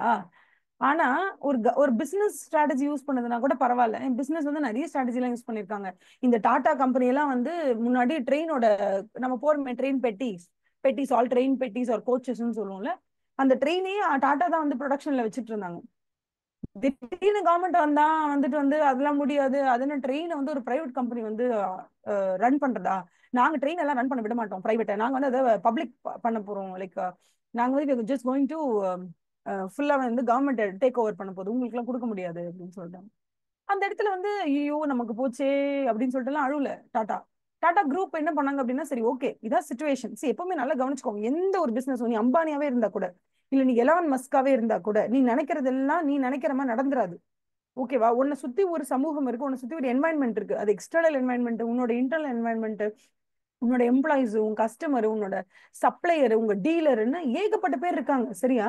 சோ இந்த உங்களுக்கு ரா மெட்டீரியல் சப்ளை பண்றவங்கல இருந்து, உங்ககிட்ட ப்ராடக்ட் வாங்குற கஸ்டமர்ஸ்ல இருந்து, நீங்க டாக்ஸ் கட்டுற கவர்மெண்ட்ல இருந்து, நீங்க எந்த கண்ட்ரில போய் பிரான்ச் ஆரம்பிச்சிருக்கீங்களோ அங்க இருக்கக்கூடிய ஆளும் கட்சி வரைக்கும் எல்லாரும் சேர்ந்து உங்க மேல ஒரு அம்பை போடுவாங்க. அந்த அம்பு எல்லாம் நீங்க நினைச்ச மாதிரி வந்து ரியாக்ட் ஆனாதான் நீங்க நினைச்சது நடக்கும். சோ எத்தனை அம்பு இருக்கு தெரியுமா சுத்தி, மல்டி டைமென்ஷனல்ல கவர்மெண்டல் ஆர்கனைசேஷன், டாக்ஸ் ஆர்கனைசேஷன், சின்னதா நீங்க ஏதோ ஒரு அனிமலை காயப்படுத்துறீங்கன்னா பீட்டா வந்துருவான். எவ்வளவு பேரு, ஏதாவது ஒரு ஹியூமனை நீங்க கஷ்டப்படுத்துறீங்கன்னா உடனே யூஎன் ரைட்ஸ் கமிஷன் வந்துருவாங்க. பொல்யூஷன் அதிகமாயிடுச்சுன்னா உடனே பொல்யூஷன் கண்ட்ரோல் போர்டுல இருந்து வந்துருவாங்க. எவ்வளவு பிரச்சனைகள் இருக்கு. அவ்வளவு ஈஸி கிடையாது to run a business. So first நீங்க இதை தெரிஞ்சுக்கணும். Business governing a business governance is not simple. Running a business is definitely not simple. Even if you are a billionaire, even if you are the richest person on this earth, it's definitely not going to be simple, because அதுக்கான constraint இருக்கத்தான் செய்யும். கன்ஸ்ட்ரெயின்ட்னா என்ன, நம்மளால எவ்வளவு தூரம் height கையை உயர்த்த முடியும், அந்த பர்டிகுலர் ஹைட் இருக்குல்ல, அதான் என்னோட சீலிங் லிமிட். அதுக்கு மேல நானே நினைச்சாலும் கையை உயர்த்த முடியாது. ஏன்னா அதான் என்னோட லிமிட், அவ்வளவுதான் என்னோட லிமிட். கையை உயர்த்திருக்கேன், கை அவ்வளவுதான் லென்த். அதே மாதிரிதான் எலான் மஸ்காவே இருந்தாலும் சரி, அம்பானியாவே அதானியாவே இருந்தாலும் அவங்களுக்குன்னு ரீச்சபிள் லிமிட்னு ஒண்ணு இருக்கும். அதை தாண்டி அவங்களால எதுவும் பண்ண முடியாது. இததான் நம்ம ஃபர்ஸ்ட் கத்துக்கணும். லைஃப்லயும் இதை நம்ம ஃபர்ஸ்ட் கத்துக்கணும். ஓகேவா? கன்ஸ்ட்ரெயின்ட், எல்லாருக்கும் கன்ஸ்ட்ரெயின்ட் இருக்கு. கன்ஸ்ட்ரெயின்ட் என்ன சொல்றது? நினைச்சதெல்லாம் நினைச்சபடி எப்ப வேணுமோ நினைக்கிற மாதிரி நடக்கிறது முடியாது. சில கார்னர்ஸ் இருக்கு. இது எல்லாத்தையும் நம்ம வந்து மைண்ட்ல எடுத்துக்கிட்டு இந்த கன்ஸ்ட்ரெயின்ட்குள்ளதான் நம்ம ஒர்க் பண்ணி ஆகணும். நம்ம எவ்வளவுதான் ஒர்க் பண்ணணும்னு நினைச்சாலும் ஒரு நாளைக்கு 24 மணி நேரம் தான். அது அம்பானியா இருந்தாலும் நானா இருந்தாலும் 24 மணி நேரம். 24 மணி நேரம்னா நான் 24 மணி நேரத்துக்குள்ளதான் என்னோட உழைப்பை வந்து நான் பிராக்டிஸ் பண்ண முடியும். அதுக்கு மேல என்னால முடியாது. சோ நல்ல ஞாபகம் வச்சுக்கோங்க. Constraint is there. இது number one I wanted to tell you. ரெண்டாவது, இந்த மாதிரி டாட்டா என்ன சொல்றாங்க? ஓகே, இதான சிச்சுவேஷன், எனக்கு என்ன கன்ஸ்ட்ரெயின்ட் வந்திருக்கு இப்போ, என்னால இந்த பிசினஸ் ரன் பண்ண முடியாது. எவ்வளவு பெரிய ஃபேக்டரி, எவ்வளவு பெரிய கேபிட்டல் இன்வெஸ்ட்மெண்ட், எவ்வளவு பேரோட வாழ்க்கை இதுல இருக்கு, எவ்வளவு எம்ப்ளாயிஸ் என்கிட்ட இருக்காங்க, எத்தனை பேருக்கு நான் வந்து இந்த எம்ப்ளாய்மெண்ட் ஆப்பர்ச்சுனிட்டி கொடுத்துருக்கேன், இவ்வளோத்தையும் நான் கொடுத்து வச்சிருக்கேன். ஆனா இப்ப நீங்க வந்து என்ன சொல்றீங்க? எனக்கு ரயில்வே கோச்சஸ் நான் வந்து ப்ரொடியூஸ் பண்ணக்கூடாது சொல்றீங்க. அந்த சுச்சுவேஷன் இருக்குல்லமா, அது do or die situation. Samantha சொல்ற மாதிரி தான். எல்லாரும் உன்னை செட் பண்ணி விடுவாங்க, நீ விழணும் கீழன்னு. ஆனா நீ விழுந்துடாத. விழுந்துட்டேன்னா அவங்க நினைச்ச மாதிரி நடந்துரும்ல. அப்ப நம்ம என்ன பண்ணணும்? You should rise back up again. You should rise up back again and again until you you are so strong that nobody can drive you back down. அதனால அந்த அந்த டாப் வரணும்ல. அந்த டாப் எப்படி வர்றது? டாட்டா யோசிச்சாங்க, சரி ஓகே, என்ன ரயில்வே கோச்சஸ் தானே பண்ணக்கூடாதுங்கிறாங்க. ஓகே, நம்ம கிட்ட இருக்க ப்ரொடக்ஷன் லைன் இல்லாம நல்ல ஸ்ட்ராங்கான ப்ரொடக்ஷன் லைன். நம்ம ஏன் லாரி ப்ரொடியூஸ் பண்ணக்கூடாது? நம்ம ஏன் ட்ரக் ப்ரொடியூஸ் பண்ணக்கூடாது? என்ன, வெறும் வந்து ட்ராக்ல போக கூடாதுங்கிறாங்க, நம்ம ரோட்ல போவோம். அதே அளவுக்கு ஹெவி மெஷினரிய ரோட்ல போற மாதிரி உற்பத்தி பண்ணுவோம் அப்படின்னு சொல்லி லாரியில கல இறங்குறாங்க. எவ்வளவு பெரிய டெசிஷன் தெரியுமா அது? அது இல்லாம ஸ்ட்ராட்டஜினா நம்ம நினைக்கிற மாதிரி எல்லாம் போகணும்னு அவசியம் இல்லை. நீங்க ஒரு ஸ்ட்ராட்டஜி போட்டு வச்சிருப்பீங்க. ஓகே, ரயில்வே கோச்சஸ் நான் தான் ஃபர்ஸ்ட், சூப்பர், நீங்க ஒரு போட்டிருக்கீங்க. திடீர்னு அந்த ரயில்வே ஸ்டேஷன் பண்ணக்கூடாது கூட பிடிக்கிட்டு போயிட்டாங்க. என்ன பண்றது? ஐயோ போச்சா அப்படின்னு சொல்லிட்டு நீங்க அப்படியே உட்காந்துட கூடாது. ஸோ நம்ம உடனே ரெஸ்பான்ஸ், ஆக்ஷன் ரெஸ்பான்ஸ் எப்படி இருக்கு, இது நீங்க கண்டிப்பா யோசிச்சு தானே ஆகணும். So there are things that you really have to bring it up. அப்ப அந்த ஸ்ட்ராட்டஜி அப்படிங்கிறது அதுதான். ஓகேவா? ஒன் செகண்ட் இருங்க, I'll give you ஒன் எக்ஸாம்பிளுக்கு.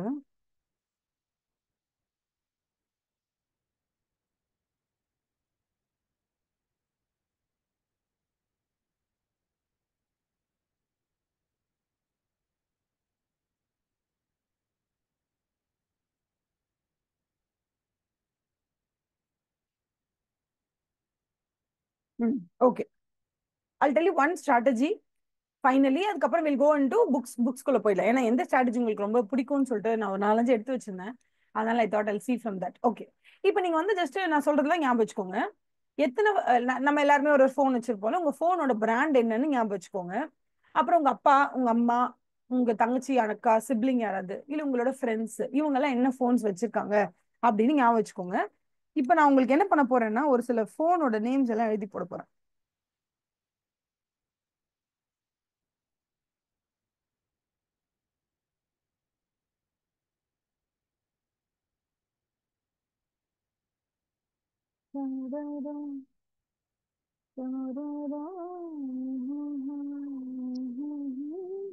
Okay, so here we have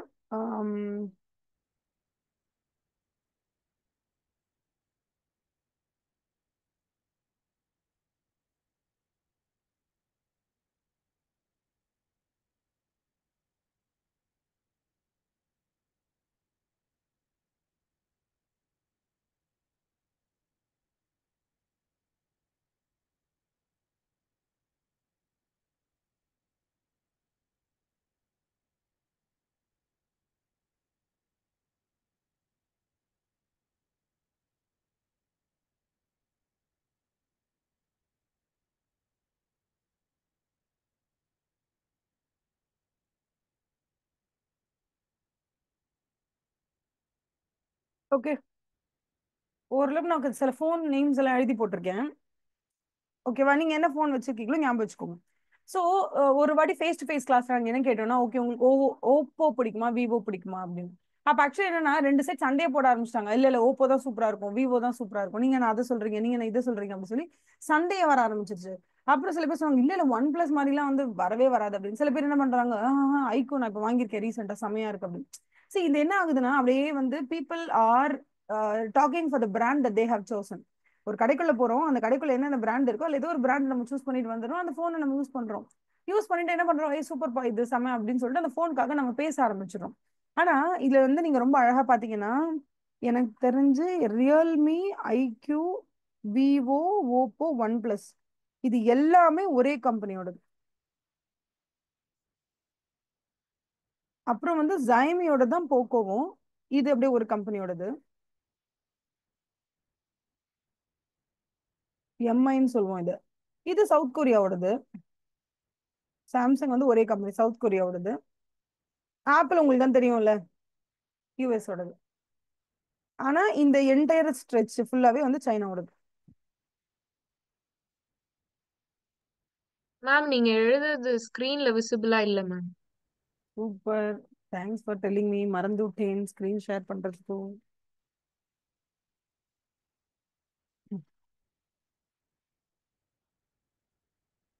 ஓகேவா? Samsung, apple, Xiaomi, Poco, Realme, iQOO, Vivo, Oppo, OnePlus. இது வந்து சும்மா நான் தெரிஞ்ச வரைக்கும் எழுதியிருக்கேன். இதுக்கப்புறம் இன்னும் நிறைய பிராண்ட் இருக்கு, சைனீஸ் பிராண்டு. பட் எனக்கு என்ன இதுல ரொம்ப முக்கியமா உங்ககிட்ட சொல்லணும்னா, இந்த Realme, iQOO, Vivo, Oppo, OnePlus இது எல்லாத்தோட ஹெட் குவார்ட்டர்ஸ் வந்து பிபிகே தான். ஒரே கம்பெனி தான், பிபிகே எலக்ட்ரானிக்ஸ் அவங்க பேர். இதுக்கு பேர் என்ன சொல்லுவாங்கன்னா மல்டி பிராண்டிங்.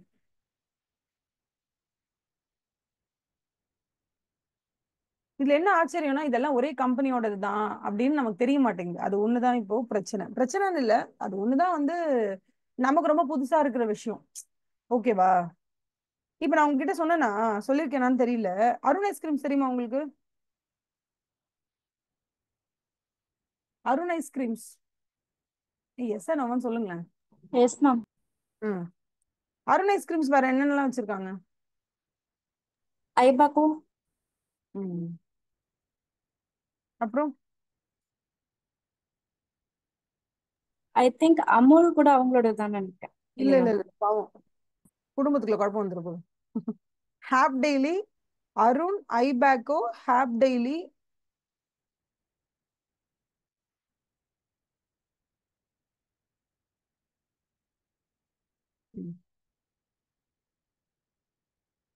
இது எல்லாமே ஒரே ப்ரமோட்டரோட தான். ஓகேவா? சரி நீங்களா நேர்ல இருந்தீங்கன்னு வச்சுக்கோங்களேன், உங்க மூஞ்சில எப்படி பயங்கரமா இருக்கா இல்ல சுமாரா இருக்கான்னு நான் பார்ப்பேன். இதனால பார்க்க முடியல. ஸ்ட்ராட்டஜிக் மேனேஜ்மெண்ட் எனக்கு அது ஒண்ணுதான் கவலையா இருக்கு. நேர்ல இருந்தா நமக்கு அதெல்லாம் சொல்லும் போது இல்ல பசங்க பயங்கரமா ரியாக்ட்லாம் பண்ணுவாங்களா, பயங்கரமா இருக்கும். ஓகே நீங்களா நல்லா ரியாக்ட் பண்றீங்கன்னு நான் நினைச்சுக்கிறேன். ஓகேவா? சோ இப்போ என்ன வந்து பாருங்க, அருண் ஐஸ்கிரீம்ஸ் நான் ஏன் வந்து இந்த போன் எக்ஸாம்பிள் விட்டுட்டேன்னா, ப்ராபப்ளி இது நமக்கு ரொம்ப தமிழ்நாட்டுக்கு ரொம்ப பரிச்சயமான ஒரு எக்ஸாம்பிள். அருண் ஐஸ்கிரீம்ஸ் நம்ம குழந்தையில இருந்தே நம்ம பார்த்து வளர்ற ஒரு பிராண்ட் அருண் ஐஸ்கிரீம்ஸ். அதுக்கப்புறம் ஐபேக்கோ ரீசெண்டா லான்ச் பண்ணாங்க. லான்ச் பண்ணும்போது எந்த இடத்துலயுமே this is a product of Arun ஐஸ்கிரீம்னு போடவே இல்லை. நம்மளும் கேட்கவே இல்லை, ஓ ஐபேக்கோ ஏதோ புது கம்பெனி போல, ஏதோ நார்த்ல இருந்து வந்திருக்காங்க இல்ல யூஎஸ்ல இருந்து ஏதோ வந்திருக்கு, ஏதோ ஒரு ஐபேக்கோ அப்படிதான் நமக்கு தெரியும். அப்புறம் ஹாப் டெய்லி வந்து ஹாப் டெய்லியில பன்னீர் இருக்கும், அதுக்கப்புறம் மொசரல்லா சீஸ், அந்த மாதிரி ஆல் டெய்ரி ஐட்டம்ஸ் இருக்கும். அந்த ஹாப் டெய்லியில உங்களுக்கு வந்து ஐஸ்கிரீம் கேக்ஸ் எல்லாம் கூட இப்போ வருது ஹாப் டெய்லியில. And then you have this Arokya milk. எனக்கு என்னன்னா ஃபர்ஸ்ட் டைம் வந்து ஆரோக்கியா மில்க்கும் அருண் ஐஸ்கிரீமும் ஒரே கம்பெனி தான் அந்த மாதிரிலாம் இருந்தது.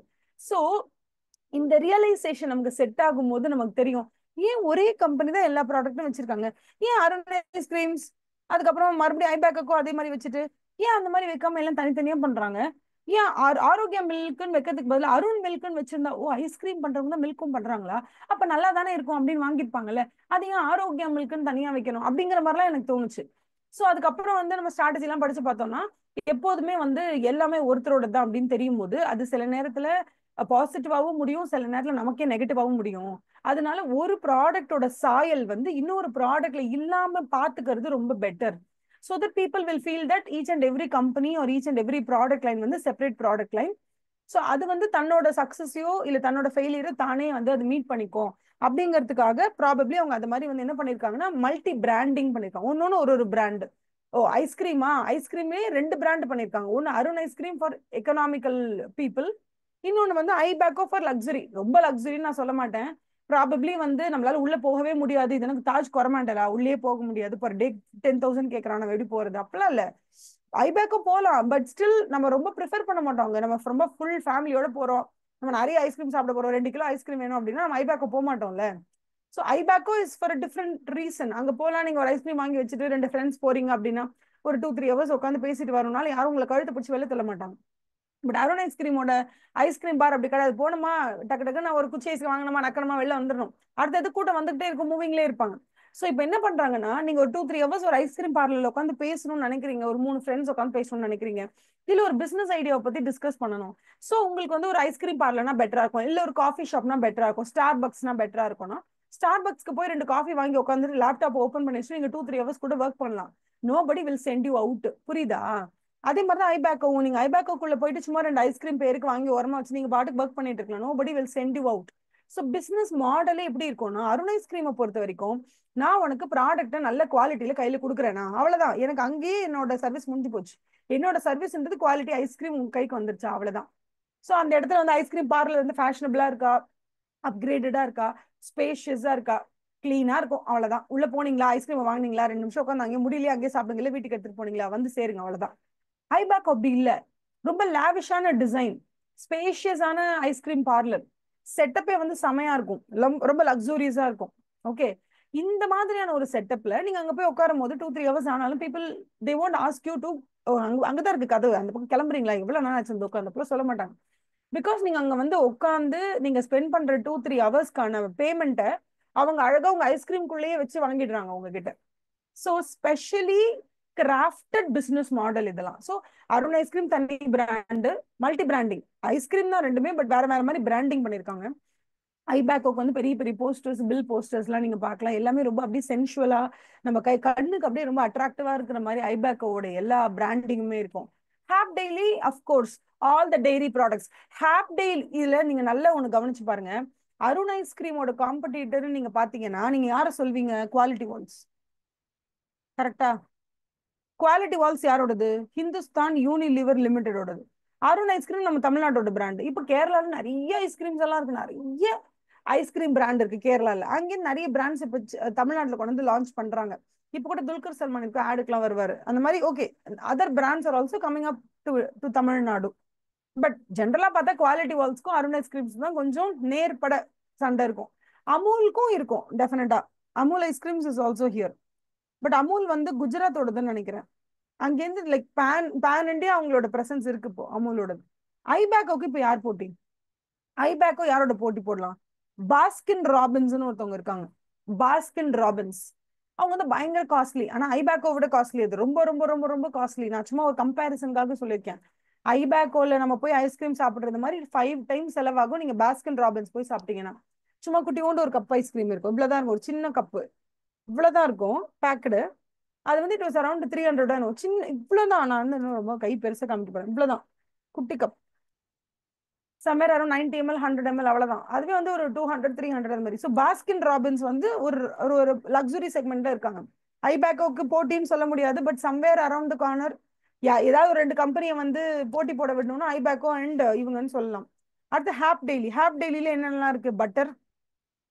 பட்டர் உண்டு, சீஸ் உண்டு, அப்புறம் கிரேட்டட் சீஸ் உண்டு, பன்னீர் உண்டு, அந்த மாதிரி இதெல்லாம் இருக்கு. இதெல்லாம் நம்மளோட தமிழ்நாட்டுல டஃப் கொடுக்கறது யாருன்னா மில்கி மிஸ்ட் தான். மில்கி மிஸ்ட் நான் சொல்றது ரொம்ப ரொம்ப விசிபிளா தெரியக்கூடிய காம்படிட்டர் பார்த்தா மில்கி மிஸ்ட். அப்புறம் இவங்க இருக்காங்க, அது பேர் என்ன, ஹெரிட்டேஜ், திருமலா, நிறைய பேர் இருக்காங்க. நம்ம ஏரியால தெரிஞ்சது நான் சொல்றேன், பட் உங்க ஏரியால இதை விட ஸ்பெஷலா இன்னும் நிறைய பேர் இருப்பாங்க. பட் அக்ராஸ் தமிழ்நாடு, பேன் தமிழ்நாடுன்னு சொல்ற மாதிரி ஃபுல் தமிழ்நாடும் இந்த மாதிரி ஹாப் டெய்லிக்கு யார் வந்து பயங்கரமா டஃப் கொடுப்பான்னு கேட்டா it is only Milky Mist தான்.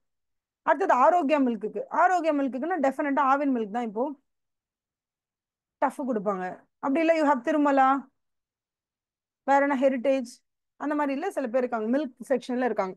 எனக்கு தெரிஞ்ச ஆரோக்கியா இல்லைன்னா ஆவின், அப்படி இல்லைன்னா வேற யாரு பேன் தமிழ்நாடு யாரும் இல்லைன்னு நினைக்கிறேன்.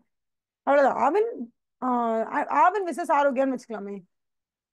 இதுல உங்களுக்கு புரியுதா பிராண்டிங் ஏன் இம்பார்ட்டன்ட்னு உங்களுக்கு புரியுதா? அருண் ஐஸ்கிரீம் அவங்க எப்படி ப்ரொமோட் பண்ணணும், அவங்க எப்படி அட்வர்டைஸ் பண்ணணும், அவங்க வந்து எப்படி அவங்களோட பிராண்டை எஸ்டாப்ளிஷ் பண்ணணும்னும் போது அருண் ஐஸ்கிரீமோட நேர்பட அவங்களுக்கு இருக்கக்கூடிய ஹூ டு பி கால்டு அந்த ஆப்பனண்ட்ங்கிறவங்களோ இல்ல காம்படிட்டருங்கிறவங்களோ அந்த குவாலிட்டி வால்ஸ் அமூல் இவங்களாம் தான். அப்ப அப்ப அருண் ஐஸ்கிரீமுடைய டெய்லி ஆப்ரேஷன்ஸும் சரி, அவங்களோட அடுத்த 1 இயர்ல நம்ம என்ன பண்ணணும், அடுத்த 5 இயர்ஸ் நம்ம என்ன பண்ணணுங்கிற அந்த கோல் பிளான் என்ன பேர் வச்சாலும் சரி, அது எல்லாமே யாருடைய மூவ்மெண்ட் டிபெண்ட் பண்ணியே இருக்கும்னு கேட்டீங்கன்னா, இந்த பக்கம் குவாலிட்டி வால்ஸ் என்ன பண்றான், அமூல் என்ன பண்றான், மத்த பிளேயர்ஸ் என்ன பண்றாங்கன்னு பார்த்தே இதை வடிவமைப்பாங்க. சோ அருண் வந்து ஒரு தனி களத்துல இருக்கு சரியா. அதே மாதிரி ஐபேக்கோ வேற ஒரு களத்துல இருக்கு. அது மாதிரி ஹாப் டெய்லி வந்து யாரை வாட்ச் பண்ணிட்டே இருக்கணும், மில்கி மிஸ்ட் தான் வாட்ச் பண்ணிட்டே இருக்கணும். ஓகே, இப்போ மில்கி மிஸ்ட் என்ன பண்றான், Milky Mist curd, Milky Mist paneer, Milky Mist இது. அப்ப மில்கி மிஸ்ட் வந்து டைரக்டா ஒரு டஃப் கொடுக்குறான் யாருக்கு, ஹாப் டெய்லிக்கு. ஆரோக்கிய மில்க்கு ஆவில் மில்க். இப்ப நீங்க நல்லா யோசிச்சு பாத்தீங்கன்னா, ஒரு தாத்தா உட்காந்து பிசினஸ் பண்றவரு ஆரோக்கிய மில்க்குக்கும் அவர் தான் சிஇஓ, ஹாப் டெய்லிக்கும் அவர் தான், ஐபேக்கோக்கும் அருண் ஐஸ்கிரீம் எல்லாம் அவர் தான் பாத்துக்கிறாரு. ஆனா அந்த ஒரு மனுஷன் 4 பிராண்டை உற்பத்தி பண்ணி கிரியேட் பண்ணி ஒரு பக்கம் பார்த்தா மில்கி மிஸ்ட் பத்தி கவனிக்கணும், என்ன பண்றாங்க ஏது பண்றாங்க, ஹாப் டெய்லியை வந்து கிட்டக்க வந்துடக்கூடாது அவங்க அப்படின்னு அதை பார்க்கணும். இன்னொரு பக்கம் Arun ice cream quality Wall's. Because quality Wall's வந்து ஹிந்துஸ்தான் யூனிலிவர் லிமிடெடோட பேன் இண்டியா லெவலுக்கு அவனுக்கு ரீச் இருக்கு. பிரைஸ்லயும் வந்து அருண் ஐஸ்கிரீம் வந்து அரௌண்ட் 300 வச்சுக்கோங்களேன், அவன் வந்து வெறும் 180 போட்டுருவான், இல்ல 210 போடுவான். ஸோ பிரைஸும் ரொம்ப பெனட்ரேட்டிவா இருக்கிறதுனால குவாலிட்டி வால்ஸ் செம டஃப் காம்படிஷன் கொடுக்குறாங்கன்னு அதை பத்தி யோசிக்கணும். இப்போ இதுதான் வந்து பிசினஸ். இந்த பிசினஸ்ல நம்ம எப்படி சர்வை பண்ண போறோம், எந்த மாதிரி சர்வைவல் நமக்கு பெட்டரா இருக்கும் அப்படிங்கிறது ரொம்ப முக்கியம். அப்போ இதே மாதிரி தான் அவங்க போன் செக்ஷன்ல கொண்டு வராங்க. பிபிகே யோசிச்சிருப்பான்ல, சைனால இருந்து சரி இந்தியா கொண்டு போய் லான்ச் பண்ணுவோம். லான்ச் பண்ணும்போது பிபிகே போன், அப்படியே பிபி போன், பிளாக்பெரி மாதிரி ப்ளூபெரி மாதிரி ஏதோ ஒரு பேர் வச்சு பிபி போன் கொண்டு லான்ச் பண்றான். அவனுக்கு தெரிஞ்ச மொத்த வித்தையும் இறக்கி ஒரே ஒரு போன். இதுல நீங்க நல்லா யோசிச்சு பாத்தீங்கன்னா, அருண் வந்து ஐஸ்கிரீம், ஐபேக்கோவும் ice cream with lot of toppings அவ்வளவுதான். ஹாப் டெய்லி வந்து டெய்ரி ப்ராடக்ட்ஸ், இது வந்து மில்க். இதெல்லாம் வேற வேற ப்ராடக்ட்ஸ். அட்லீஸ்ட் இது மில்க், இது dairy products, butter, cheese, ice cream அப்படியாவது இவங்க வந்து பிராண்ட் பண்ணிருக்காங்க, வேற வேற ப்ராடக்ட்ஸ் உற்பத்தி பண்றாங்க. இங்க தலைவர் என்ன பண்றாருன்னா எல்லாமே வெறும் ஸ்மார்ட் போன் தான்ப்பா, வெறும் ஸ்மார்ட் போன் தான். ஸ்மார்ட் போன்லயே அவங்க என்ன பண்றாங்க, ஓகே கொஞ்சம் லோ பட்ஜெட்டா ரியல்மிக்கு போயிடுங்க, விவோ போனா கொஞ்சம் மிடில் பட்ஜெட், கொஞ்சம் ஹை பட்ஜெட்னா ஒன் பிளஸ்க்கு போங்க. அப்புறம் அந்த ஒன் பிளஸ்லயே லோ பட்ஜெட்க்கும் அவங்க வச்சிருக்காங்க. ஒன் பிளஸ்லயே 16,000 இருக்கு, ரியல்மிலையும் 12,000 இருக்கு. சோ இப்ப அவங்க என்ன ட்ரை பண்றாங்கன்னு அவங்களுக்கு மட்டும் தான்ப்பா தெரியும். ஏன்னா அவங்க இதெல்லாம் பண்றாங்கன்னு தேடி பிடிச்சி பிபிகே எலக்ட்ரானிக்ஸ் அதுக்கு கீழே இத்தனை பேர் இருக்காங்களான்னு கண்டுபிடிச்சு அது நமக்குள்ள சர்க்குலேட் பண்ணி இப்படியாம்பா அப்படின்னு நம்ம எல்லாம் காசு பேசுறதுக்கு இவ்வளவு டைம் ஆயிடுச்சுல. அப்ப யோசிச்சு பாருங்களேன், அவன் எவ்வளவு பெரிய மூலக்காரனா இருப்பான். 6 பிராண்டா 5 பிராண்ட் லான்ச் பண்ணிருக்காங்க. இன்னும் எத்தனை பிராண்டு லான்ச் பண்ண ட்ரை பண்ணிட்டு இருக்காங்கன்னு நமக்கு தெரியாது. அப்ப நீங்க, நான் கிளாஸ்ல கேட்பேன் பசங்க என்ன என்ன போன் வச்சிருக்கீங்க எல்லாரும் சொல்லுங்க, ஒருத்தரா சொல்லுங்க அப்படின்னு. அப்ப பசங்க சொல்லுவோம் பார்த்தா மேம் நான் ஓப்போ, ஐ மீன் லைக் நான் ஓப்போ, நான் விவோ, நான் சாம்சங் அப்படின்னு எல்லாம் சொல்லிட்டு வருவாங்க. பட் மோஸ்ட்லி பாத்தீங்கன்னா இந்த 5 போன் இருக்குல்ல, Realme, iQOO, Vivo, Oppo and OnePlus, இதுதான் ஒரு 40% ஆஃப் த கிளாஸ் வந்து இதான் வச்சிருந்தாங்க. அப்ப நீங்க நல்லா யோசிச்சு பாருங்க, ஒருவேளை அந்த கம்பெனிக்காரன் பிபின்னு ஒரு போனை கொண்டு இருக்கான், ப்ளூபெரி, பிபிக்கே அவன் பேரு, சும்மா பிபின்னு ஒரு போனை கொண்டு வந்து லான்ச் பண்ணிருக்கான்ப்பா. இப்ப இந்த மொபைல் கொண்டு வந்து உள்ள லான்ச் பண்றான்னு வச்சுக்கோங்களேன், இவங்களுக்கு யாரெல்லாம் போட்டியா இருந்திருப்பா, அதே சாம்சங், ஆப்பிள், வேற யாருந்தா ஜயோமி, அதுக்கப்புறம் போக்கோவா, இவங்க தான் வந்திருப்பாங்க. அப்ப என்ன ஆயிருக்கும், நம்ம உள்ள போய் கடையில போய் வாங்கும் போது பிபி பிடிக்குதான்னு பார்ப்போம், பிடிக்கலன்னா ஆட்டோமேட்டிக்கா இங்க போயிருப்போம். அப்ப பிபியால மேக்ஸிமம் எவ்வளவு மார்க்கெட் ஷேரை வச்சிருக்க முடியும். மொத்தமா 5 பேர் இருக்காங்கன்னா 1/5 உண்ட வந்திருந்தா பெரிய விஷயம் இல்ல. ஒரு 20%, 15 to 20% வச்சிருந்தா பெரிய விஷயம். இன்னைக்கு அப்படி இல்ல. மார்க்கெட்டுக்குள்ள வராங்க மக்கள், போன் வாங்கலாம்னு வரும்போது பார்த்தா உங்களுக்கு விவோ வேணுமா அப்படின்னு சொல்லிட்டு இங்க வச்சிருக்காங்க. விவோட கலர் என்ன, பேசிக்கா ப்ளூன்னு நினைக்கிறேன். ஐபிஎல் ஸ்பான்சர் பண்ணாங்கம்மா விவோ. நடுவுல பூந்து நம்ம பசங்க தான் ஐயா சைனாக்காரன் கம்பெனி எங்களோட ஐபிஎல் ஸ்பான்சர் பண்றது அப்படின்னு சொல்லி ஒரே பிரச்சனை பண்ணி அப்புறம் விவோ நடுவுல போயிட்டாங்க. அதுக்கப்புறம் டாட்டாவோட என்இயூன்னு சொல்லிட்டு ஒரு ஆப் ஒன்று ஆரம்பிச்சாங்க, டாடா நியூ அப்படின்னு. அவங்க வந்து அதுக்கப்புறம் அந்த ஸ்பான்சர்ஷிப் அப்படியே பாதி விலைக்கு கொடுத்து வாங்கி உள்ள வந்தாங்க. ஸோ அந்த மாதிரி நம்ம ஆளுங்க விவோலாம் வந்து நம்ம ஊர்ல வந்து பிசினஸ் பண்ணணும்னா எவ்வளவு பிரச்சனை இருக்கு பாத்தீங்களா. சைனீஸ் சென்டிமெண்ட் இந்தியன்ஸ்க்கு எப்படி இருக்கு, சைனீஸை வேண்டாம் டிக்டாக்க பேன் பண்ணீங்க, ஓப்போ யூஸ் பண்ணிட்டு தான் இருக்கீங்க கரெக்டா, சைனீஸ் பிராண்ட் வேண்டாம்னு சொல்லிட்டு எல்லாமே நம்ம சைனீஸ் ப்ராடக்ட்ஸ் தான் இப்போ யூஸ் பண்ணிட்டு இருக்கோம். ஸோ எல்லாமே சிலதெல்லாம் பார்த்தா ரொம்ப மார்க்கெட் கிமிக் மாதிரி இருக்கும், சிலதெல்லாம் பார்த்தா பொலிட்டிக்கல் கிமிக் மாதிரி இருக்கும். டிக்டாக்க பேன் பண்ணீங்க, டிக்டாக் ஹஸ் பின் பேன்டு, ஓகேவா. ஆனா இன்னைக்கு நீங்க யூஸ் பண்ணிட்டு இருக்க மெஜாரிட்டி ஆஃப் த சோஷியல் மீடியால மேஜர் ஷேர் ஹோல்டிங் வந்து சைனீஸ் கம்பெனி தான் வச்சிருக்காங்க. ஸோ அந்த மாதிரி விவோவா, அது ஓப்போ ஃபுல்லா கிரீன் கலர் நினைக்கிறேன் இல்ல, இஃப் ஐம் ராங் எனக்கு அங்கங்க கரெக்ட் பண்ணுங்க. ஓப்போ. அப்புறம் ஒன் பிளஸ் லான்ச் பண்ணாங்க. ஒன் பிளஸ் லான்ச் பண்ணும்போது என்ன சொன்னாங்கன்னா என்னது, ஆப்பிள் ஆப்பிள் வந்து அந்த இடத்துல அவங்களோட சாஃப்ட்வேருக்கு ஆப்பிள் இருக்குன்னா ஆண்ட்ராய்டுக்கு ஒன் பிளஸ் தாங்க, ஆண்ட்ராய்டோட ஆப்பிள் வந்து ஒன் பிளஸ் தான் அப்படின்னு லான்ச் பண்ணாங்க. அது எதுக்கு நிகரா கொண்டு வந்துட்டாங்கன்னா ஆப்பிளுக்கு நிகரா கொண்டு வந்து நிறுத்துறாங்க ஒன் பிளஸ். ரியல்மி வந்து அஃபோர்டபிள்ல இருக்கும். நான் கேட்டேன் ஒரு பையன் வந்து ஒரு ஃபோன் வச்சிருந்தான் ரியல்மி. என்கிட்ட என்னடா ஃபோன் கேட்டேன், ரியல்மின்னு சொன்னாங்க. என்னடா 4 கேப் இருக்கு. இப்போ நம்ம ஃபோன்ல, இப்போ என்னோட ஃபோன்ல பாத்தீங்கன்னா 2 தான் இருக்கும்ல, 1 2 2 இருக்கா. இது என்னது, ஒன் பிளஸ் ஆக்சுவலா. இது மாதிரி அவன் 4 வச்சிருந்தான். நான் கேட்டேன் என்னடா உண்டுல மட்டும் 4 இருக்கு, என்னடா பண்ணுவேன் 4 வச்சு அப்படின்னு. மேம் அது ஒண்ணு இல்லை மேம், ஒரு ஓட்ட டம்மி மேம், காலி டப்பா. ஒண்ணு வந்து டார்ச் லைட் அவ்வளவு பெருசு கொடுத்து வச்சிருக்கானுங்க, 2 கேமரா, அவ்வளவுதான் மேடம். தான் அப்ப நம்மதுலயும் உத்து நீங்க பாத்தீங்கன்னா 4 ஓட்ட இருக்கும், 2 கேமரா, 2 தெரியல, ஃபிளாஷ் லைட்டுக்கு 2 இருக்கா, ஐயோ என்னன்னே தெரியலையே. ஓகே, நம்மளது 2 சின்னது 2 இருக்கு, பெருசு 2 இருக்கு. ஆனா வந்து 4மே பெருசு பெருசா வந்து. நான் கேட்டேன் இந்த 4 ஓட்ட இருக்கேடா உண்டுல, 4 பெரிய பெரிய கேப் இருக்கே, அப்போ உன்னோடது வந்து ஏதோ பெரிய ஃபோன் பண்ணீங்கன்னு சொல்லு, நீ சும்மா சொல்லாத, ரியல்மில இவ்வளவு சூப்பரா இருக்கா அப்படின்னு. நான் அப்புறம் கேட்டேன். அவன் எல்லாம் சொன்னான், இல்ல மேம் பாதி டம்மி பாதி தான், சும்மா சீனுக்காக கொடுத்து வச்சிருக்காங்க, ரியல்மில 11,000 12,000 வாங்கிடலாம் அப்படின்னு. நான் அப்ப வந்துட்டு கேட்டேன், தம்பி நீ வந்து லைக் ஒரு 5-6 இயர்ஸ் கழிச்சு நல்ல வேலைக்கு போயிட்டு நல்ல சம்பாதிப்பல, அப்ப என்ன போன்ட வாங்கலான்னு இருக்க அப்படின்னு கேட்கிறேன். அவன் சொல்றான், நான் வந்து விவோ வாங்கணும்னு இருக்கேன் மேம் அப்படி சொன்னான். அப்ப அதுக்கப்புறம் என்னடா வாங்குவோம், அதுக்கப்புறம் ஒன் பிளஸ் வாங்கிட வேண்டியதான் அப்படின்னா. உங்களுக்கு புரியுதா, போனோட ஜேர்னியை ரொம்ப அழகா அவன் ப்ரிடிக்ட் பண்ணி 10,000 rupees தான் ஒரு ஸ்டூடெண்ட்டுக்கு ஒரு பேரண்ட் வந்து குழந்தைங்களுக்கு வாங்கி கொடுக்கும்போது ஒரு 10,000 12,000 வாங்கி கொடுப்பாங்க. அப்போ வந்து அவங்க என்னோட கஸ்டமரா மாறிடுவாங்க ரியல்மிக்கு. அப்புறம் கொஞ்சம் கொஞ்சமா அவன் என்ன பண்ணுவான்னா விவோக்கு வருவான், அப்புறம் ஓப்போவோ விவோவோ ஏதோ ஒன்று வாங்குவாங்க. அப்புறம் ஃபைனலி வந்து ஒன் பிளஸ்க்கு செட்டில் ஆகலாம். ஒரு பாயிண்ட்ல இந்தியா பயங்கர க்ரோ ஆயிடுச்சுன்னா, ஒரு பாயிண்ட்ல ஆப்பிளோட ரேஞ்ச் அளவுக்கு ஒரு போன் அவங்க கொண்டு வந்து லான்ச் பண்ணலாம், பிபின்னு கூட ஃபைனலி லான்ச் பண்ணலாம். ஸோ எல்லா கேட்டகரிஸ்லயும் எல்லா மாடல்லையும் கிட்டத்தட்ட ஓப்போக்கும் விவோக்கும் ஒரு பெரிய டிஃபரன்ஸ் எல்லாம் இருக்காது, ஃபீச்சர்ஸ்லயே ஆகட்டும் எல்லாத்துலயுமே. பட் ஸ்டில் இன்னைக்கு இந்தியா நான் சொல்றது என்டையர் இந்தியால the highest market share or the highest number of phones sold in India வந்து விவோ தான் மார்க்கெட் ஷேர்ல நம்பர் 1. அப்புறம் ஓப்போ, அப்புறம் ரியல்மி, இவங்க எல்லாம் வராங்க. அப்ப ஆக மொத்தத்துல இந்த பிபிகே எலக்ட்ரானிக்ஸ் மட்டுமே இந்தியால கிட்டத்தட்ட 45% ஆஃப் மார்க்கெட் ஷேரை பிடிச்சிட்டாங்கன்னு சொன்னா நம்ம நம்பிதான் ஆகணும். அதுல ஒன்றும் ஆச்சரியமே கிடையாது, ஏன்னா அவங்க அவ்வளவு பிராண்டிங் வச்சிருக்காங்க. இதை தாண்டி 2 பேர் இருக்காங்களா, ஜயோமியும். அந்த டாப் 10 லிஸ்ட்ல நான் சொல்றேன், அந்த டாப் 10 லிஸ்ட்ல நான் உங்களுக்கு அந்த போட்டோ கூட என்கிட்ட இருக்கான்னு தெரியல, நான் ஷேர் பண்றேன். ஓகே, நான் பிரேக் போயிட்டு வந்ததுக்கு அப்புறம் உங்களுக்கு அந்த போட்டோ எடுத்து வச்சுட்டு ஷேர் பண்றேன். டாப் 10 பர்ஃபார்மர் லிஸ்ட் இருக்கு. அந்த டாப் 10 பர்ஃபார்மன்ஸ் லிஸ்ட்ல ஒன் பிளஸ் இருக்காங்க, ஓப்போ இருக்கு, விவோ இருக்கு, ரியல்மியும் இருக்கு, எல்லாருமே இருக்காங்க. அப்ப இந்த டாப் 10 லிஸ்ட்ல டாப் 5, அந்த டாப் 10ல 5 ஸ்பாட் வந்து கேப்சர் பை பிபிகே தான். இதுவே பிபி வந்து நான் மட்டும்தான், நான் வந்து பிபினே போன் இன்ட்ரடியூஸ் பண்றேன்னு சொல்லியிருந்தேன், அந்த டாப் 10 ஸ்பாட்ல 5 ஸ்பாட் உங்களுக்கு கிடைச்சிருக்குமா, கிடைச்சிருக்காது. இப்ப அவங்களுக்கு கிடைச்சிருக்கிறதுக்கு ரீசன் என்னன்னா, ஒரு கம்பெனியா இருந்தாலும் அவங்க 5 ஸ்பாட்டா பிரிச்சு விட்டாங்க. அது சூப்பரா இருக்குல்ல, இது எவ்வளவு பெரிய பிசினஸ் ஸ்ட்ராட்டஜி. அடுத்து என்ன சொல்றாங்க, ஜயோமி ஒண்ணு இருக்கு, போக்கோ ஒண்ணு இருக்கு. ஜயோமி போக்கோ ரெண்டுமே ஒண்ணுதான், இந்த சென்ஸ் 2 பேரும் ஒரே பிராண்ட் தான். இப்ப இந்த டாப் 10ல ஜயோமி இருந்தது, போக்கோவும் இருந்தது. அதை தாண்டி வெளியாட்கள்னு பாத்தீங்கன்னா பாவம் அந்த சாம்சங் கொரியன் ஒருத்தன் இருக்கான், சாம்சங் ஒருத்தன், அப்புறம் ஆப்பிள் ஒருத்தன் தான். இதை தாண்டி உங்களுக்கு மெஜாரிட்டி இதுல என்னன்னா ஜயோமி, போக்கோ, இவங்க ஃபுல் பிபிகே எல்லாருமே சைனீஸ் ப்ராடக்ட்ஸ் தான். சரி, மோட்டோரோலான்னு ஒண்ணு இருந்தது. சரி, மோட்டோரோலா இந்தியாவில் தான் இருக்குமோ அப்படின்னு கூட நான் நினைச்ச ஒரு பாயிண்ட்ல பார்த்தா அது லெனோவோ வாங்கியிருக்கு. லெனோவோ பார்த்தா யாரு, சைனீஸ் ஃபோன் தாண்டி. அப்போ பார்த்தா 90% of the mobile phones that is in use currently வந்து உங்களுக்கு சைனீஸ் போன்ஸ் தான். ஏன் டிக்டாக்கை பேன் பண்ண மாதிரி ஸ்மார்ட் போனை பேன் பண்ணிட்டு தானே இந்தியா, பண்ணவே முடியாது. ஓகேவா. So there are certain intrusions, there are certain infusions into the Indian economy. அப்படின்னா அது வந்து அந்த டெக்னாலஜி மூலியமா தான். அந்த டெக்னாலஜி அவங்க கிட்ட சிறப்பா இருக்கு, காஸ்ட் எஃபிஷியன்டா இருக்குன்னும் போது அவங்க தான் நமக்கு அதை சப்ளை பண்றாங்க, நம்ம அதை வாங்கித்தான் ஆக வேண்டும். ஓகேவா. இதுதான் ஸ்ட்ராட்டஜி. பேசிக்கலா ஸ்ட்ராட்டஜிக் மேனேஜ்மெண்ட்னா இதுதான். ரொம்ப வந்து போட்டு மண்டை போட்டு குழப்பிக்காதீங்க. ஸ்ட்ராட்டஜிக் மேனேஜ்மெண்ட் விஷனா, மிஷனா, கோலா, அதெல்லாம் பெருசா குழப்பிக்காதீங்க. நீங்க சின்னதா ஒரு ஷாப் ஆரம்பிக்கிறீங்க, நீங்க என்ன நினைப்பீங்க, நான் நல்ல ப்ராஃபிட்டபிளா இருக்கணும், நம்மள சர்வை பண்ணணும்னு நினைப்பீங்களா, நம்மள சர்வை பண்ணணும், அதை எல்லாருமே நினைப்பாங்க. First survival, first of all survive பண்ணுவோம். அதுக்கப்புறம் என்ன பண்ணுவீங்க, ஓகே சர்வை பண்ணியாச்சுப்பா, இப்போ கொஞ்சம் ப்ராஃபிட் எடுக்கலாம், you will start taking profit.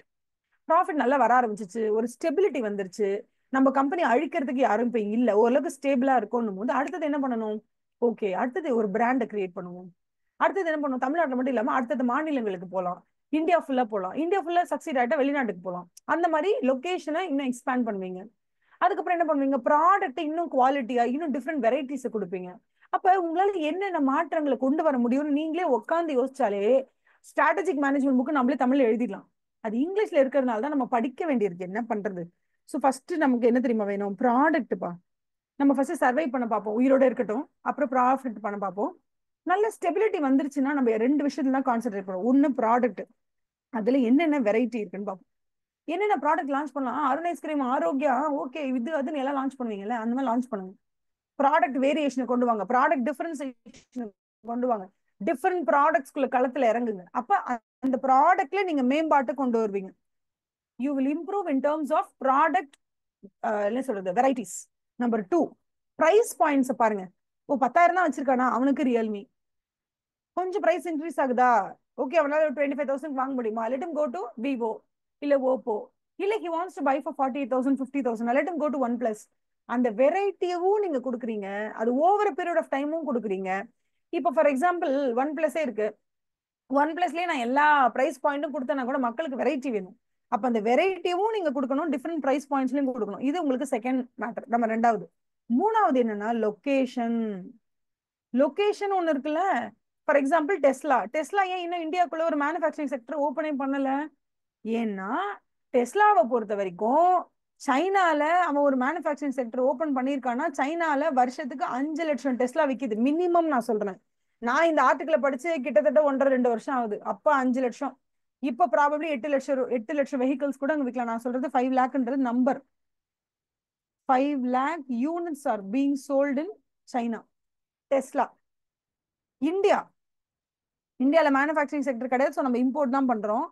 எத்தனை இம்போர்ட் பண்றோம்னா வருஷத்துக்கு 5,000 ரூபாய் தான், 5,000 யூனிட்ஸ் தான், 5,000 யூனிட்ஸ் தான் நம்மளால இந்தியால வாங்க முடியுது. ஏன் வாங்க முடியல? ஏன்னா டெஸ்லா பொறுத்த வரைக்கும் அவங்களோட ஹை வேரியன்ட்னு சொல்லுவோம், அதாவது ஸ்போர்ட்ஸ் கார் மாதிரி. அது வந்து 1.25 கோடி 1.5 கோடி சம்திங் அந்த மாதிரி, அந்த ரேஞ்சில்.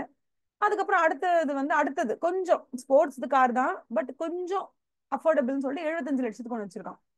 75 lakhs 1 crore வரைக்கும் ஒரு வேரியன்ட் ஒன்று இருக்கு. 3 வேரியன்ட்னு சொல்லுவாங்கப்பா. இது variant 1, variant 2, variant 3. Top variant 1.5 crores. Second variant வந்து 75 lakhs, அதுல இருந்து 1 crore இருக்கலாம். மூணாவது வேரியன்ட் 50 லட்சம் போல இருக்கு. இதான் இவங்களோட இருக்கிறதுல சீப்பான வெஹிக்கிளாம், 50 லட்சம் ரூபாய்க்கு.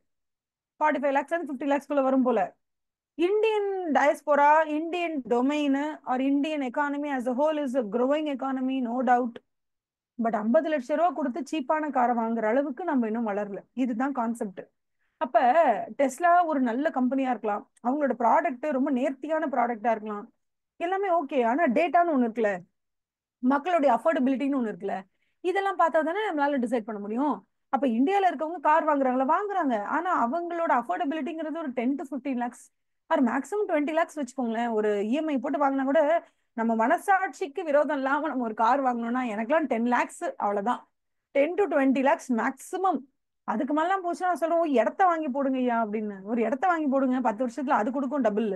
எதுக்கு போய் ஆஃப்டர் ஆல் ஒரு கார்ல போய் நீங்க 55 லட்சம் கொடுக்குற அளவுக்கு நம்ம அவ்வளவு பெரிய அப்பா டக்கறான்னு நானே கேள்வி கேட்டுப்பேன்.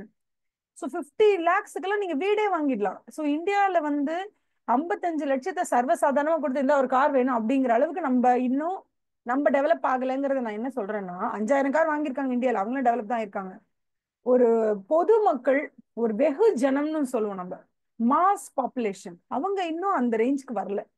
ஆனா சைனால அதே டெவலப்பிங் கண்ட்ரி நம்ம சொல்லிட்டு இருக்கோம், ஆனா அவன் டெவலப் ஆயிட்டான். அதனாலதான் சைனால அவங்களால 5 lakh டெஸ்லா வெஹிக்கிள் அவங்களால சேல் பண்ண முடியுது. இன்னொன்னு நல்லா தெரிஞ்சுக்கோங்க, சைனால வந்து டெஸ்லா மட்டும் கிடையாது இந்த 55 லட்சத்துல இருக்கக்கூடிய காரு. இது மாதிரி அவங்களோட ஊர்ல ஒரு பெரிய பகாசுரம் ஒருத்தர் இருக்கான், BYD அப்படின்னு சொல்லி. டெஸ்லா மாதிரி ஒரு பெரிய கார் கம்பெனி, இது சைனாவோட கம்பெனி, BYDங்கிற கம்பெனி. இந்த கம்பெனி வந்து டெஸ்லா அளவுக்கு பர்ஃபார்மன்ஸ் உள்ள காரை லோ காஸ்டுக்கு ப்ரொடியூஸ் பண்ணி அஃபோர்டபிள் ரேஞ்சில் சைனா முழுக்க விற்பனை செஞ்சுட்டு இருக்கான். இப்ப என்ன ஆயிடுச்சுன்னா, டெஸ்லாவை பொறுத்த வரைக்கும் டெஸ்லாக்கு ஒரு பயம் வந்துருச்சு, சைனால நம்மளால தாக்கு பிடிக்க முடியுமோ முடியாதோ அப்படின்னு. அந்த அளவுக்கு BYD அப்படிங்கிற கம்பெனி சைனீஸ் பார்ன் கம்பெனி, சைனாவுடைய கம்பெனி. ஆப்பிள் அடிச்சு வெளில துரத்திடுவான் போல, அந்த அளவுக்கு அவன் அங்க இருக்கான். அப்படின்னா என்ன அர்த்தம்னா சைனாக்காரங்க வந்து ஒரு வருஷத்துக்கே வெறும் 5 லட்சம் எலக்ட்ரிக் வெஹிக்கிள் தான் ஓட்டுறாங்க அப்படின்னு நான் சொல்ல வரல. டெஸ்லா உடையது 5 லட்சம் வாங்குறாங்க. அப்ப BYD நாங்க ஒரு பஹாசனம் இருக்கானே, அவன் விக்கிற கார் எத்தனை லட்சம் விக்குது அப்படின்னா அதுக்கு ஒரு டேட்டாவே கிடையாது நமக்கு. ப்ராபப்ளி ஒரு 20 lakh கார்ஸ் கூட அவங்க விற்கலாம் BYD. அப்படின்னா சைனாவுடைய மொத்த பசிங்கிறது 25 லட்சம் காரை ஒரு வருஷத்துல முழுங்குற அளவுக்கு அதுக்கு பசி இருக்கு. அந்த பசிக்கு டெஸ்லா வந்து ஒரு 5 லட்சம் சாப்பாடு போடுறான். மிச்சம் 20 லட்சமோ இல்ல 15-20 லட்சத்தையோ BYD கம்பெனி இருக்கு. அதுக்கப்புறம் டென்சென்ட்டோட ஒரு கம்பெனி இருக்கு. டென்சென்ட்னு ஒரு ஹோல்டிங் கம்பெனி இருக்காங்க, அவங்களோட கார் ரேஞ்சஸ் இருக்கு. அதுக்கப்புறம் இன்னும் நிறைய கார் ரேஞ்சஸ் எல்லாம் இருக்குப்பா, எனக்கு சரியா ஞாபகம். BYD மட்டும் நல்லா டக்குன்னு ஞாபகம் வந்துச்சு. அந்த மாதிரி இவங்க எல்லாருமே எலக்ட்ரிக் வெஹிக்கிள்ஸை 40 lakhs 30 lakhs 45 lakhs 50 lakhs ரேஞ்சில் இஷ்யூ பண்ணிட்டே தான் இருக்காங்க. அவங்க அங்க வாங்கிட்டே தான் இருக்காங்க. அப்படின்னா என்ன அர்த்தம்னா சைனால அஃபோர்டபிலிட்டி ரொம்ப ஜாஸ்தியா இருக்கு, அங்க ப்ரொடக்ஷனும் ரொம்ப ஜாஸ்தியா இருக்கு. ஸோ அஃபோர்டபிலிட்டி வித் ப்ரொடக்ஷன் வரும்போது அவங்களுக்கு வெரைட்டிஸ் ஜாஸ்தியா இருக்கு. அப்ப நம்ம இங்கே டாட்டால வந்து ஃபார் எக்ஸாம்பிள் ஒரு 5 lakhsக்கு 7 lakhsக்கோ இல்ல 12 lakhsக்கோ ஒரு எலக்ட்ரிக் வெஹிக்கிள் நம்ம பார்த்துட்டு இருக்கோம், அல்ல ஒரு CNG கேஸ் வச்சு நம்ம ஓட்டுற மாதிரி ஒரு வெஹிக்கிள் பார்த்துட்டு இருக்கோம்னா அங்கெல்லாம் அவங்க அசால்ட்டா 30-40 lakhsக்கு கார் பாக்குற அளவுக்கு நம்ம எப்படி இங்க 10 lakhs பாக்குறோமோ அந்த மாதிரி அவங்க அங்க 30 lakhs பாக்குறாங்க. அந்த அளவுக்கு அவங்களுக்கு பண மிகுதி அதிகமா இருக்குன்னு சொல்றோம். ஓகேவா? இதுதான்ப்பா எனக்கு தெரிஞ்சு இதுதான் ஸ்ட்ராட்டஜி. உங்களுக்கு ஓரளவுக்கு புரிஞ்சிருக்கா? நான் சொல்ல ட்ரை பண்றது என்னன்னு புரிஞ்சிருக்கா? ஏன்னா இண்டிவிஜுவல் லெவலாவும் நமக்கு ஸ்ட்ராட்டஜி ரொம்ப முக்கியம், பிசினஸ் லெவல்லையும் ஸ்ட்ராட்டஜி முக்கியம், கண்ட்ரி லெவல்லையும் ஸ்ட்ராட்டஜி முக்கியம். கண்ட்ரி லெவல்ல மட்டும் நான் ஒரு ஸ்ட்ராட்டஜி சொல்றேன், அதுக்கப்புறம் நமக்கு முடிஞ்சிருச்சு, அவ்வளவுதான். இப்ப சைனா பாத்துக்கிட்டீங்கன்னா எங்க இருக்காங்க? வேர்ல்டுல ஒரு இடத்துல படிக்கல சைனா இருக்காங்க, இந்த இடத்துல இருக்காங்க, இந்த இடத்துல இந்தியா இருக்கா, ஓகேவா? இந்த இடத்துல வந்து ஸ்ரீலங்கா இருக்கா? இப்ப சைனா என்ன பண்ணாங்க, சரி ஓகே இந்த பக்கம் வந்து இந்த யூரோப் இருக்கும், அப்புறம் ஆப்பிரிக்கா இருக்கும், இங்க இதெல்லாம் வந்து பெசிபிக் வழியா நிறைய பொருட்களை எடுத்துக்கிட்டு சைனாக்கு போகணும். அதாவது ஒரு பெரிய ஷிப்பிங் ரூட்டுமா, ஒரு பெரிய ஷிப்பிங் ரூட். அந்த ஷிப்பிங் ரூட் வழியா தான் எடுத்துட்டு போகணும். ஸோ அவங்களுக்கு என்ன ஆசைன்னா இந்த இடத்துல ஒரு போர்ட் இருந்தா நல்லா இருக்கும். தட் இஸ் ஸ்ரீலங்கால அவங்களுக்கு ஒரு போர்ட் வேணும்பா, அவ்வளவுதான். இந்தியால போர்ட் கட்டுறதுக்கு சைனீஸ் இன்வெஸ்ட்மெண்ட்ஸ் நிறைய இருக்கு, இருக்கு இல்லைன்னா சொல்லல. சைனீஸ் இன்வெஸ்ட்மெண்ட்ஸ் டெஃபினட்டா போர்ட் பில்டிங்ல இந்தியால ஒரு சதவீதம் இருக்கலாம். பட் முழுக்க முழுக்க சைனாக்கு என்ன வேணும் அப்படின்னா அந்த போர்ட் அவங்களுக்கே வேணும். அதுக்கு அவங்க ஒரு மாஸ்டர் ஸ்ட்ரோக் பண்றாங்கப்பா. இது வந்து என்ன தெரியுமா, ஸ்ட்ராட்டஜின்னு சொல்லுவோம் இது பேரை. நான் சொல்றேன், ஆனா சைனா ஒத்துக்கவே மாட்டான் இதுதான் ஸ்ட்ராட்டஜின்னு.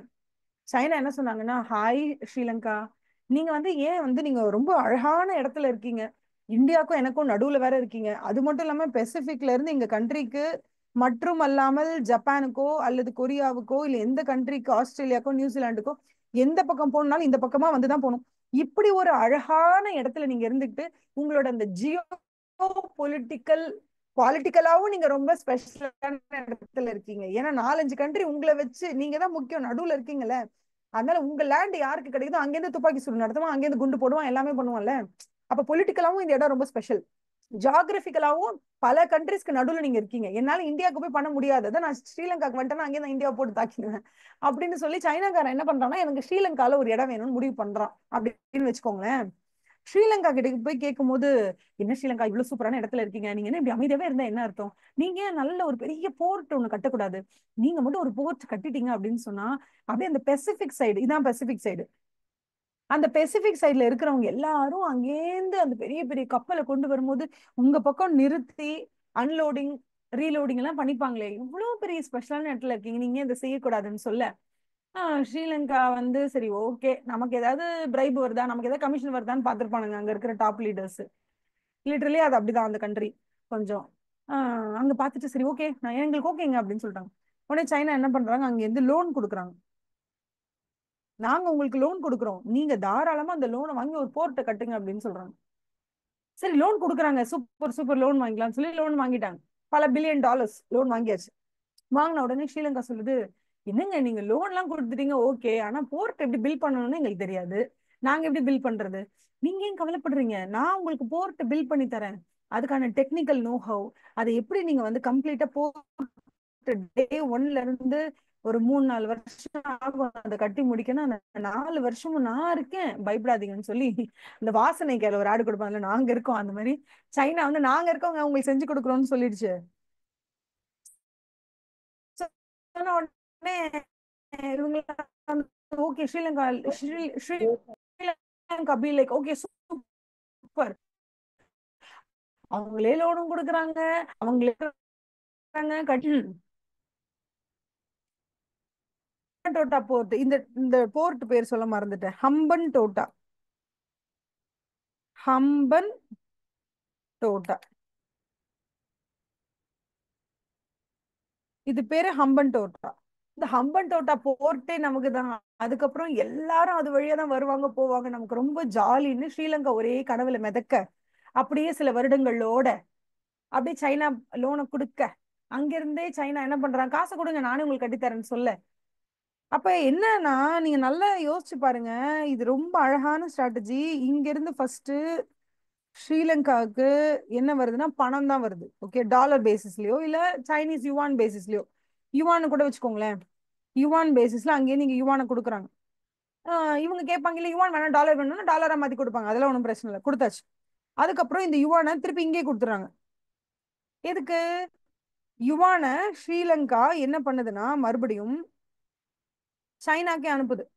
ஏன்னா சைனால இருந்து உங்களுக்கு என்னென்ன வரணும், அதை எப்படி கிரியேட் பண்ணணுங்கிற ப்ளூ பிரிண்ட், ஓகேவா, அங்க இருக்க டெக்னிக்கல் நோ ஹவ் இது எல்லாமே வேணும். ஸோ என்டையர் லிஸ்ட்டை போடுறாங்க, இதெல்லாம் வேணும் நம்ம வந்து அந்த ஹம்பன்டோட்டா போர்ட்டை கட்டி முடிக்கிறதுக்கு. அப்புறம் இதெல்லாம் கொண்டு வராங்க, கொண்டு வந்து ஹம்பன்டோட்டா போட்டு சக்சஸ்ஃபுல்லா கட்டி முடிச்சிடுறாங்க. கட்டி முடிக்கும் போது பார்த்தா இவங்க கிட்ட ஒரு பைசா கிடையாது, யுவான் சுத்தமா ஜீரோ, ஒன்றும் கிடையாது. ஸோ மொத்த படமும் இப்போ ஸ்ரீலங்கா ஐ மீன் லைக் சைனா கிட்ட தான் இருக்கு. சைனா வந்து ப்ரொடியூஸ் பண்ணி வச்சதுனால ஏகப்பட்ட ப்ராடக்ட்ஸ் உண்டுப்பா. சைனாவோட மிகப்பெரிய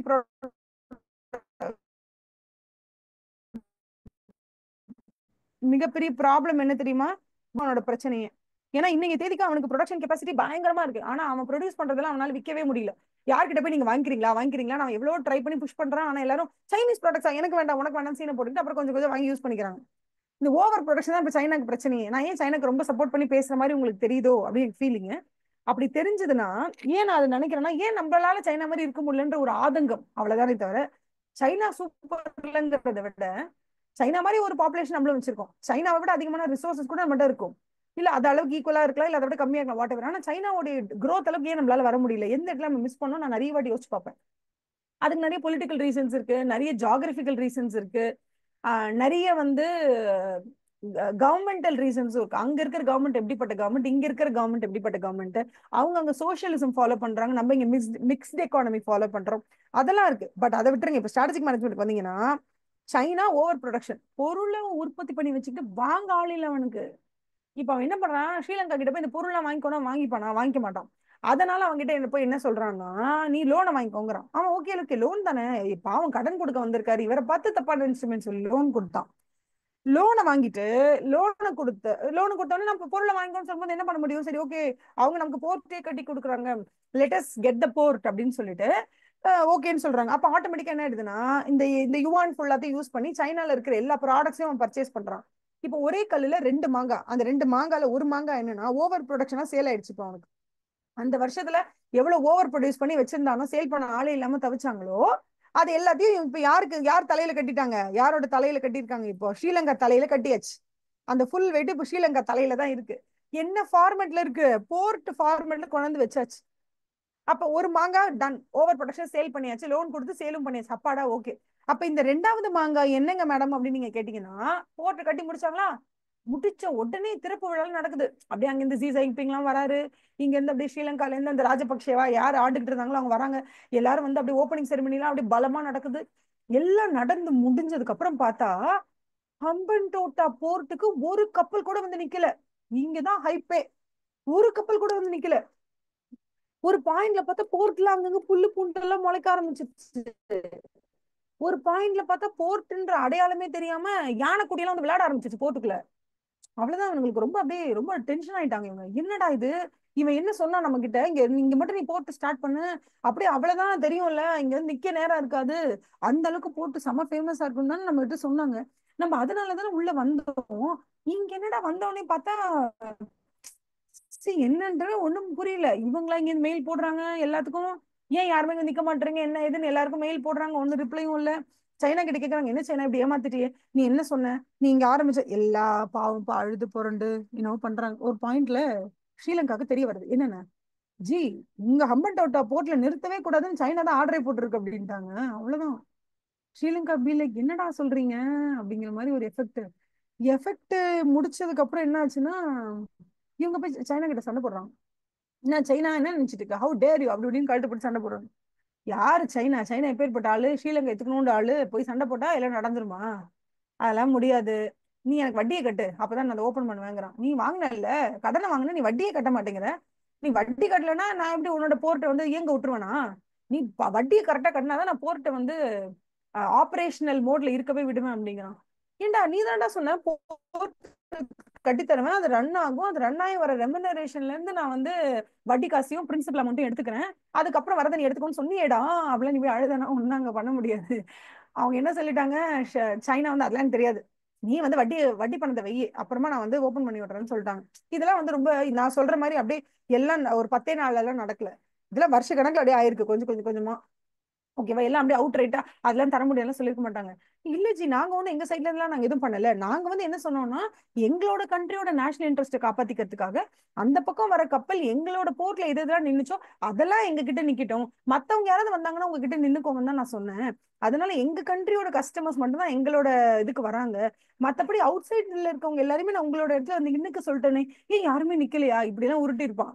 உருட்டி ஃபைனலி என்ன ஆயிடுச்சுன்னா, ஸ்ரீலங்கால ஒரு பாயிண்ட்ல தெரியும்ல நம்மள ஏமாத்துறாங்க அப்படின்னு, அப்ப வந்து இட்ஸ் பெட்டர்ல, சரி okay let's break the ice, சொல்லி தொலை, உனக்கு என்னதான் வேணும், நீ என்ன கண்ட்ராவிக்கு நீ கண்ட்ரிக்கு வந்து தொலைஞ்சியோ தெரியல சொல்லு அப்படின்னும் போது ஸ்ரீலங்கா கிட்ட வந்து சைனா சொல்றாங்க, ஒன்றும் பிரச்சனை இல்லை, ஒரு இந்த ஹம்பன்டோட்டா போட்டு நீ என் பேர்ல எழுதி வச்சுது, ஒரு 99 இயர்ஸ்க்கு எழுதி வை போதும், 99 வருஷத்துக்கு லீஸ்ல கொடு, நீ கொடுக்க வேண்டிய வட்டி, நீ கொடுக்க வேண்டிய பிரின்சிபல் அமௌண்ட், இது எல்லாத்தையும் நான் வந்து இந்த பாவமே நானே பாவம், சைனா சொல்லுது நான் ரொம்ப பாவம், நீ பாரு கடனை வாங்கிட்டு என்னை ஏமாத்திட்டு கட்டாம, நான் என்ன பண்றேன், இவ்வளவு பெரிய ரிஸ்கியான பிசினஸ் இந்த போர்ட்டு, அதை உன்னாலே நடத்த முடியல, உனக்கே தெரியல உன் போர்ட்டுக்கு ஒருத்தர் கூட வரல, அப்படிப்பட்ட பிசினஸ் நான் டேக் ஓவர் பண்றேன்டா, நான் டேக் ஓவர் பண்ணி அந்த ரிஸ்க நான் தலையில எடுத்துக்கிட்டு இதுல இருந்து இந்த போர்ட் இயங்க வச்சு இதுல இருந்து வர ரெவென்யூவை வச்சு நான் கொடுத்த கடனை நான் மீட்டு எடுக்கவே எனக்கு 100 வருஷம் ஆயிடுமே, நான் என்ன பண்ண போறேன்னு எனக்கு தெரியல, ஆனா என் பேர்ல எழுதி கொடுத்துருன்னு சொல்ல.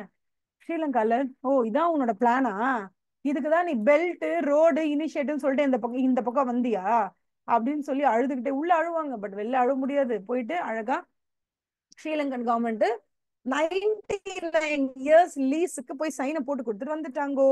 இப்ப Hambantota port, Hambantota Hambantota port எங்க இருக்குன்னு பாத்தீங்கன்னா ஸ்ரீலங்கால இருக்கும்.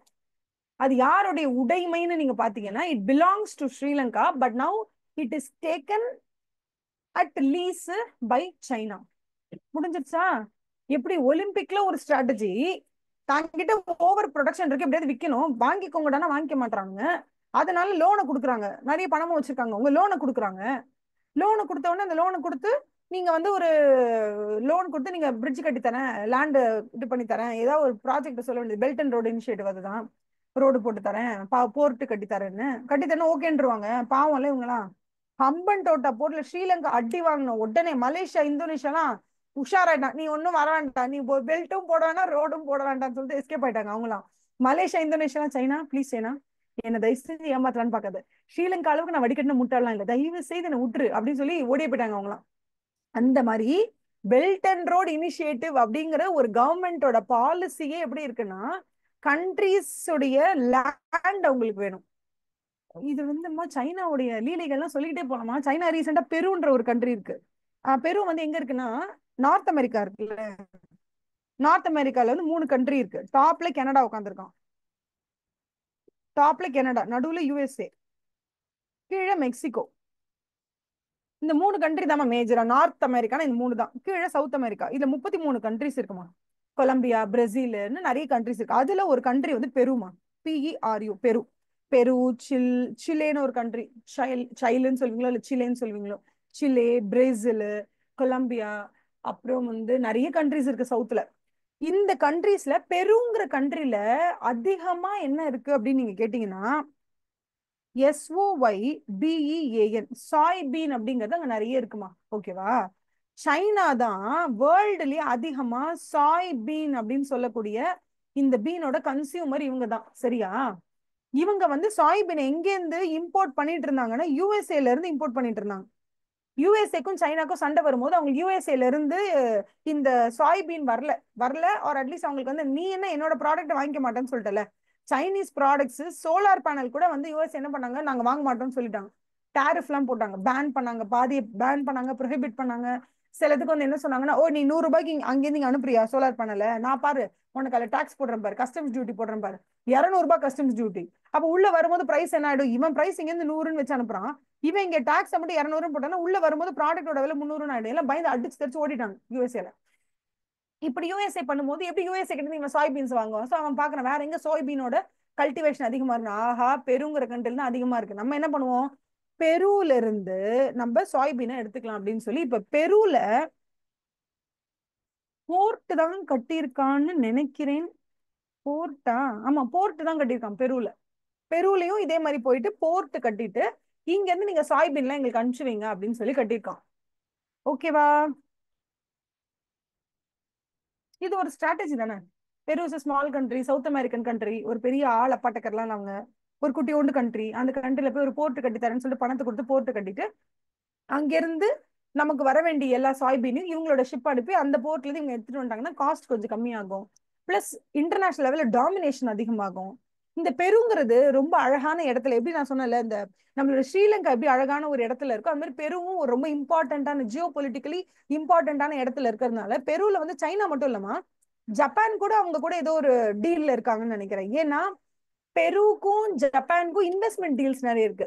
ஜப்பான் வந்து சைனா அளவுக்கு ஒரு பெரிய பண பலம் படைச்சவங்க கிடையாது. ஓகேவா. பெரிய பணத்தை கொண்டு வந்து போட்டு இந்த போர்ட் கட்டிக்கோ, இந்த டேம் கட்டிக்கோ, இந்த பில்டிங் கட்டிக்கோ அப்படி சொல்ல மாட்டாங்க. பட் நிறைய மணி இன்வெஸ்ட்மெண்ட் மியூச்சுவலா இன்வெஸ்ட் பண்ணிப்பாங்க. அப்படி ஜப்பான் வந்து என்ன பண்றாங்கன்னா அவங்களுக்கு என்னவோ ஒரு மினரல் படிச்சனே அலுமினியமா ஏதோ ஒரு பர்டிகுலர் மினரல் வந்து அவங்களுக்கு பெருல இருந்து வேணுமா. அது வந்து அதிகமா ஜப்பான் வந்து யூஸ் பண்றாங்க. சோ ஜப்பான் கிட்ட அந்த மினரல் இல்லைங்கிறதுனால எந்த கண்ட்ரில அந்த மினரல் இருக்கோ அந்த கண்ட்ரிக்கு அவங்க வந்து மியூச்சுவலா ஏதோ ஒரு இன்வெஸ்ட்மெண்ட்டுக்கு ரெண்டு பேரும் மாத்தி மாத்தி இன்வெஸ்ட்மெண்ட் பண்ணிப்பாங்க. ஒரு ஃப்ரெண்ட்லி இது கிரியேட் பண்ணிக்கலாம்னு சொல்லி அவங்க ரெண்டு பேருக்குள்ள ஏதோ ஒரு டீல் இருக்கு. இது அம்மா ஸ்ட்ராட்டஜி. ஓகேவா. இது வரைக்கும் எல்லாருக்கும் புரிஞ்சுதா. இது புரிஞ்சிடுச்சுன்னா இதுக்கப்புறம் நமக்கு படிக்கிறது எல்லாமே எப்பவுமே நான் நினைப்பேன் களத்தை புரிஞ்சுக்கணும். களம்ன்றது வந்து என்னன்னா கள நிலவரம். இதான் ஃபீல்டு. இந்த ஃபீல்டு நம்ம புரிஞ்சுக்கிட்டோம்னா இந்த ஃபீல்டுக்குள்ள ஒவ்வொருத்தரும் ஏன் ஒரு விஷயத்த செய்யறாங்கன்னு நமக்கு புரிஞ்சிடும். எதுக்கு செய்யறாங்க, ஏன் செய்யறாங்கன்னு தெரிஞ்சிடும். அப்புறம் அப்படி எப்படி செய்யறாங்கன்றத நம்மளே செஞ்சிருவோம். நம்மள விட்டு அடுத்து நம்ம பிசினஸ் மேன் ஆயிடுவோம் அந்த மாதிரி. ஸோ பேசிக்கா ஸ்ட்ராட்டஜிங்கிறது நிறைய ஸ்ட்ராட்டஜி இருக்கு. அலாங் த வே 5 சாப்டர் முடிக்கும் போது நான் உங்களுக்கு நிறைய கம்பெனிஸ் அவங்க என்னென்ன ஸ்ட்ராட்டஜி யூஸ் பண்றாங்க, என்னென்ன மாதிரி எல்லாம் யூஸ் பண்றாங்க அப்படிங்கறத நான் சொல்றேன். இன்னைக்கு வந்து நான் ரொம்ப ஸ்பெஷலா ஏன் வந்து கவர்மெண்ட் ரிலேட்டட் ஸ்ட்ராட்டஜி 2, கம்பெனியோட ஸ்ட்ராட்டஜி இப்போ ஜயோமியோ ஆரோக்கியா 2, அந்த மாதிரி இந்த பக்கம் சைனாவோட 2 எக்ஸாம்பிள், ஜாப்பனீஸ் எக்ஸாம்பிள், இண்டிவிஜுவலா காய்கறி மார்க்கெட் போற 2 எக்ஸாம்பிள் ஏன் கொடுத்தோம்னா ஸ்ட்ராட்டஜின்றது பிசினஸ் தான் யூஸ் பண்ணணும்னு எந்த கம்பல்ஷனும் இல்ல. ஸ்ட்ராட்டஜினா மூளையை உபயோகிச்சு உனக்கு வேண்டியதை நீ போய் அடையிற அவ்வளவுதானே. அதை இண்டிவிஜுவலும் யூஸ் பண்ணுவாங்க, பிசினஸும் யூஸ் பண்ணும், கவர்மெண்ட்டும் யூஸ் பண்ணுவாங்க. அதுதான் நான் சொல்ல ட்ரை பண்றது. ஓகேவா. உங்களுக்கு புரிஞ்சுதா இது? Yes ma'am. நான் சொன்ன கதை வரைக்கும் உங்களுக்கு புரிஞ்சிடுச்சு இல்லமா? Yes ma'am. Yes yes yes yes okay. இப்போ நீங்க இந்த கதையெல்லாம் கேட்டிருக்கீங்களா? ஒரு 5 மினிட்ஸ் ரிலாக்ஸ் பண்ணிக்கோங்க. மணி என்ன 11:53யா? ஓகே. அது ஒரு 7 மினிட்ஸ் சின்ன ஒரு கேப் எடுத்துக்கோங்க. ஜஸ்ட் அப்படியே நான் சொன்னதெல்லாம் லைட்டா ரீவைண்ட் பண்ணி பார்த்துக்கோங்க. ஷார்ப்பா ஒரு 12 ஒரு 12:05க்கு நம்ம என்ன பண்ணலாம், சாப்டருக்குள்ள போயிட்டு என்னென்ன எப்படி எப்படிலாம் நம்ம படிக்கிறோம் அப்படின்னு சொல்லி ஃபர்ஸ்ட் ஸ்ட்ராட்டஜிக் மேனேஜ்மெண்ட் பொறுத்த வரைக்கும் எப்படி நடத்த போறேன்னா ஃபர்ஸ்ட் ஆஃப் ஆல் ஃபுல் சாப்டர்ல என்னென்ன கான்செப்ட்ஸ் இருக்குன்றத ஃபர்ஸ்ட் நான் நடத்தி முடிச்சிருவேன். முடிச்சுட்டு அதுக்கப்புறம் லைன் பை லைன் என்னென்ன இம்பார்ட்டன்ட்டோ அதை மார்க் பண்ணிக்கிட்டே வருவோம். அப்படி பண்ணும்போது நமக்கு என்ன ரொம்ப பிடிக்கும்னா ஃபர்ஸ்ட் இந்த ஃபர்ஸ்ட் சாப்டர்ல இந்த கான்செப்ட்ஸ் தான் இருக்கும்னு ஃபர்ஸ்ட் நமக்கு தெரிஞ்சிடும். அந்த கான்செப்ட்ஸை நம்ம டிஸ்கஸ் பண்ணிடுவோம். அதுக்கப்புறம் நம்ம லைன் பை லைன் வரும்பொழுது அதுல இம்பார்ட்டன்ட் வேர்ட்ஸ், டெக்னிக்கல் வேர்ட்ஸ் எல்லாம் மார்க் பண்ணிட்டே வந்தோம்னா முடிஞ்சிடும். ஸோ இதுதான் நம்ம ஸ்ட்ராட்டஜிக் மேனேஜ்மெண்ட்டுக்கு ஃபாலோ பண்ண போற ஸ்ட்ராட்டஜி. ஆடிட் வந்து அப்படி கிடையாது. ஆடிட் மொத்தமா என்னென்ன தெரியுமா இருக்கு அப்படிலாம் சொல்லவே முடியாது. ஏன்னா ஆடிட்ல ஒரு லைனும் புதுசு புதுசா இருக்கும். ஒவ்வொரு லைன்லயும் இம்பார்ட்டன்டான வேர்ட்ஸ் இருக்கும், நமக்கு புரியாத வார்த்தைகள் இருக்கும். அதனால ஆடிட்டை பொறுத்த வரைக்கும் நம்ம ஒவ்வொரு லைனா தான் போய் ஆகணும், ஒரு டாபிக்கா போய் ஆகணும். இது அப்படி கிடையாது, இது ஒரு பிராக்மேட்டிக்கான ஒரு விஷயம். மொத்தத்துல ஒரு 10 ஐட்டம் சொல்லியிருப்போம், அந்த 10 ஐட்டத்தை நம்மளால உங்களுக்கு டிஸ்ட்ரிபியூட் பண்ணி சொல்லிடுவேன் என்ன கான்செப்ட். அப்புறம் நம்ம என்ன பண்ணுவோம், ஒன்று வந்துக்கும் அண்டர்லைன் பண்ணிட்டே வந்துடும். ஓகேவாடா? ஸோ வில் ஸ்டார்ட் பை 12:05 ஷார்ப்பா. அழகா போயிட்டு கொஞ்சம் ரிலாக்ஸ் பண்ணிட்டு 12:05க்கு வந்து அசம்பிள் ஆயிடுங்க. சரியா?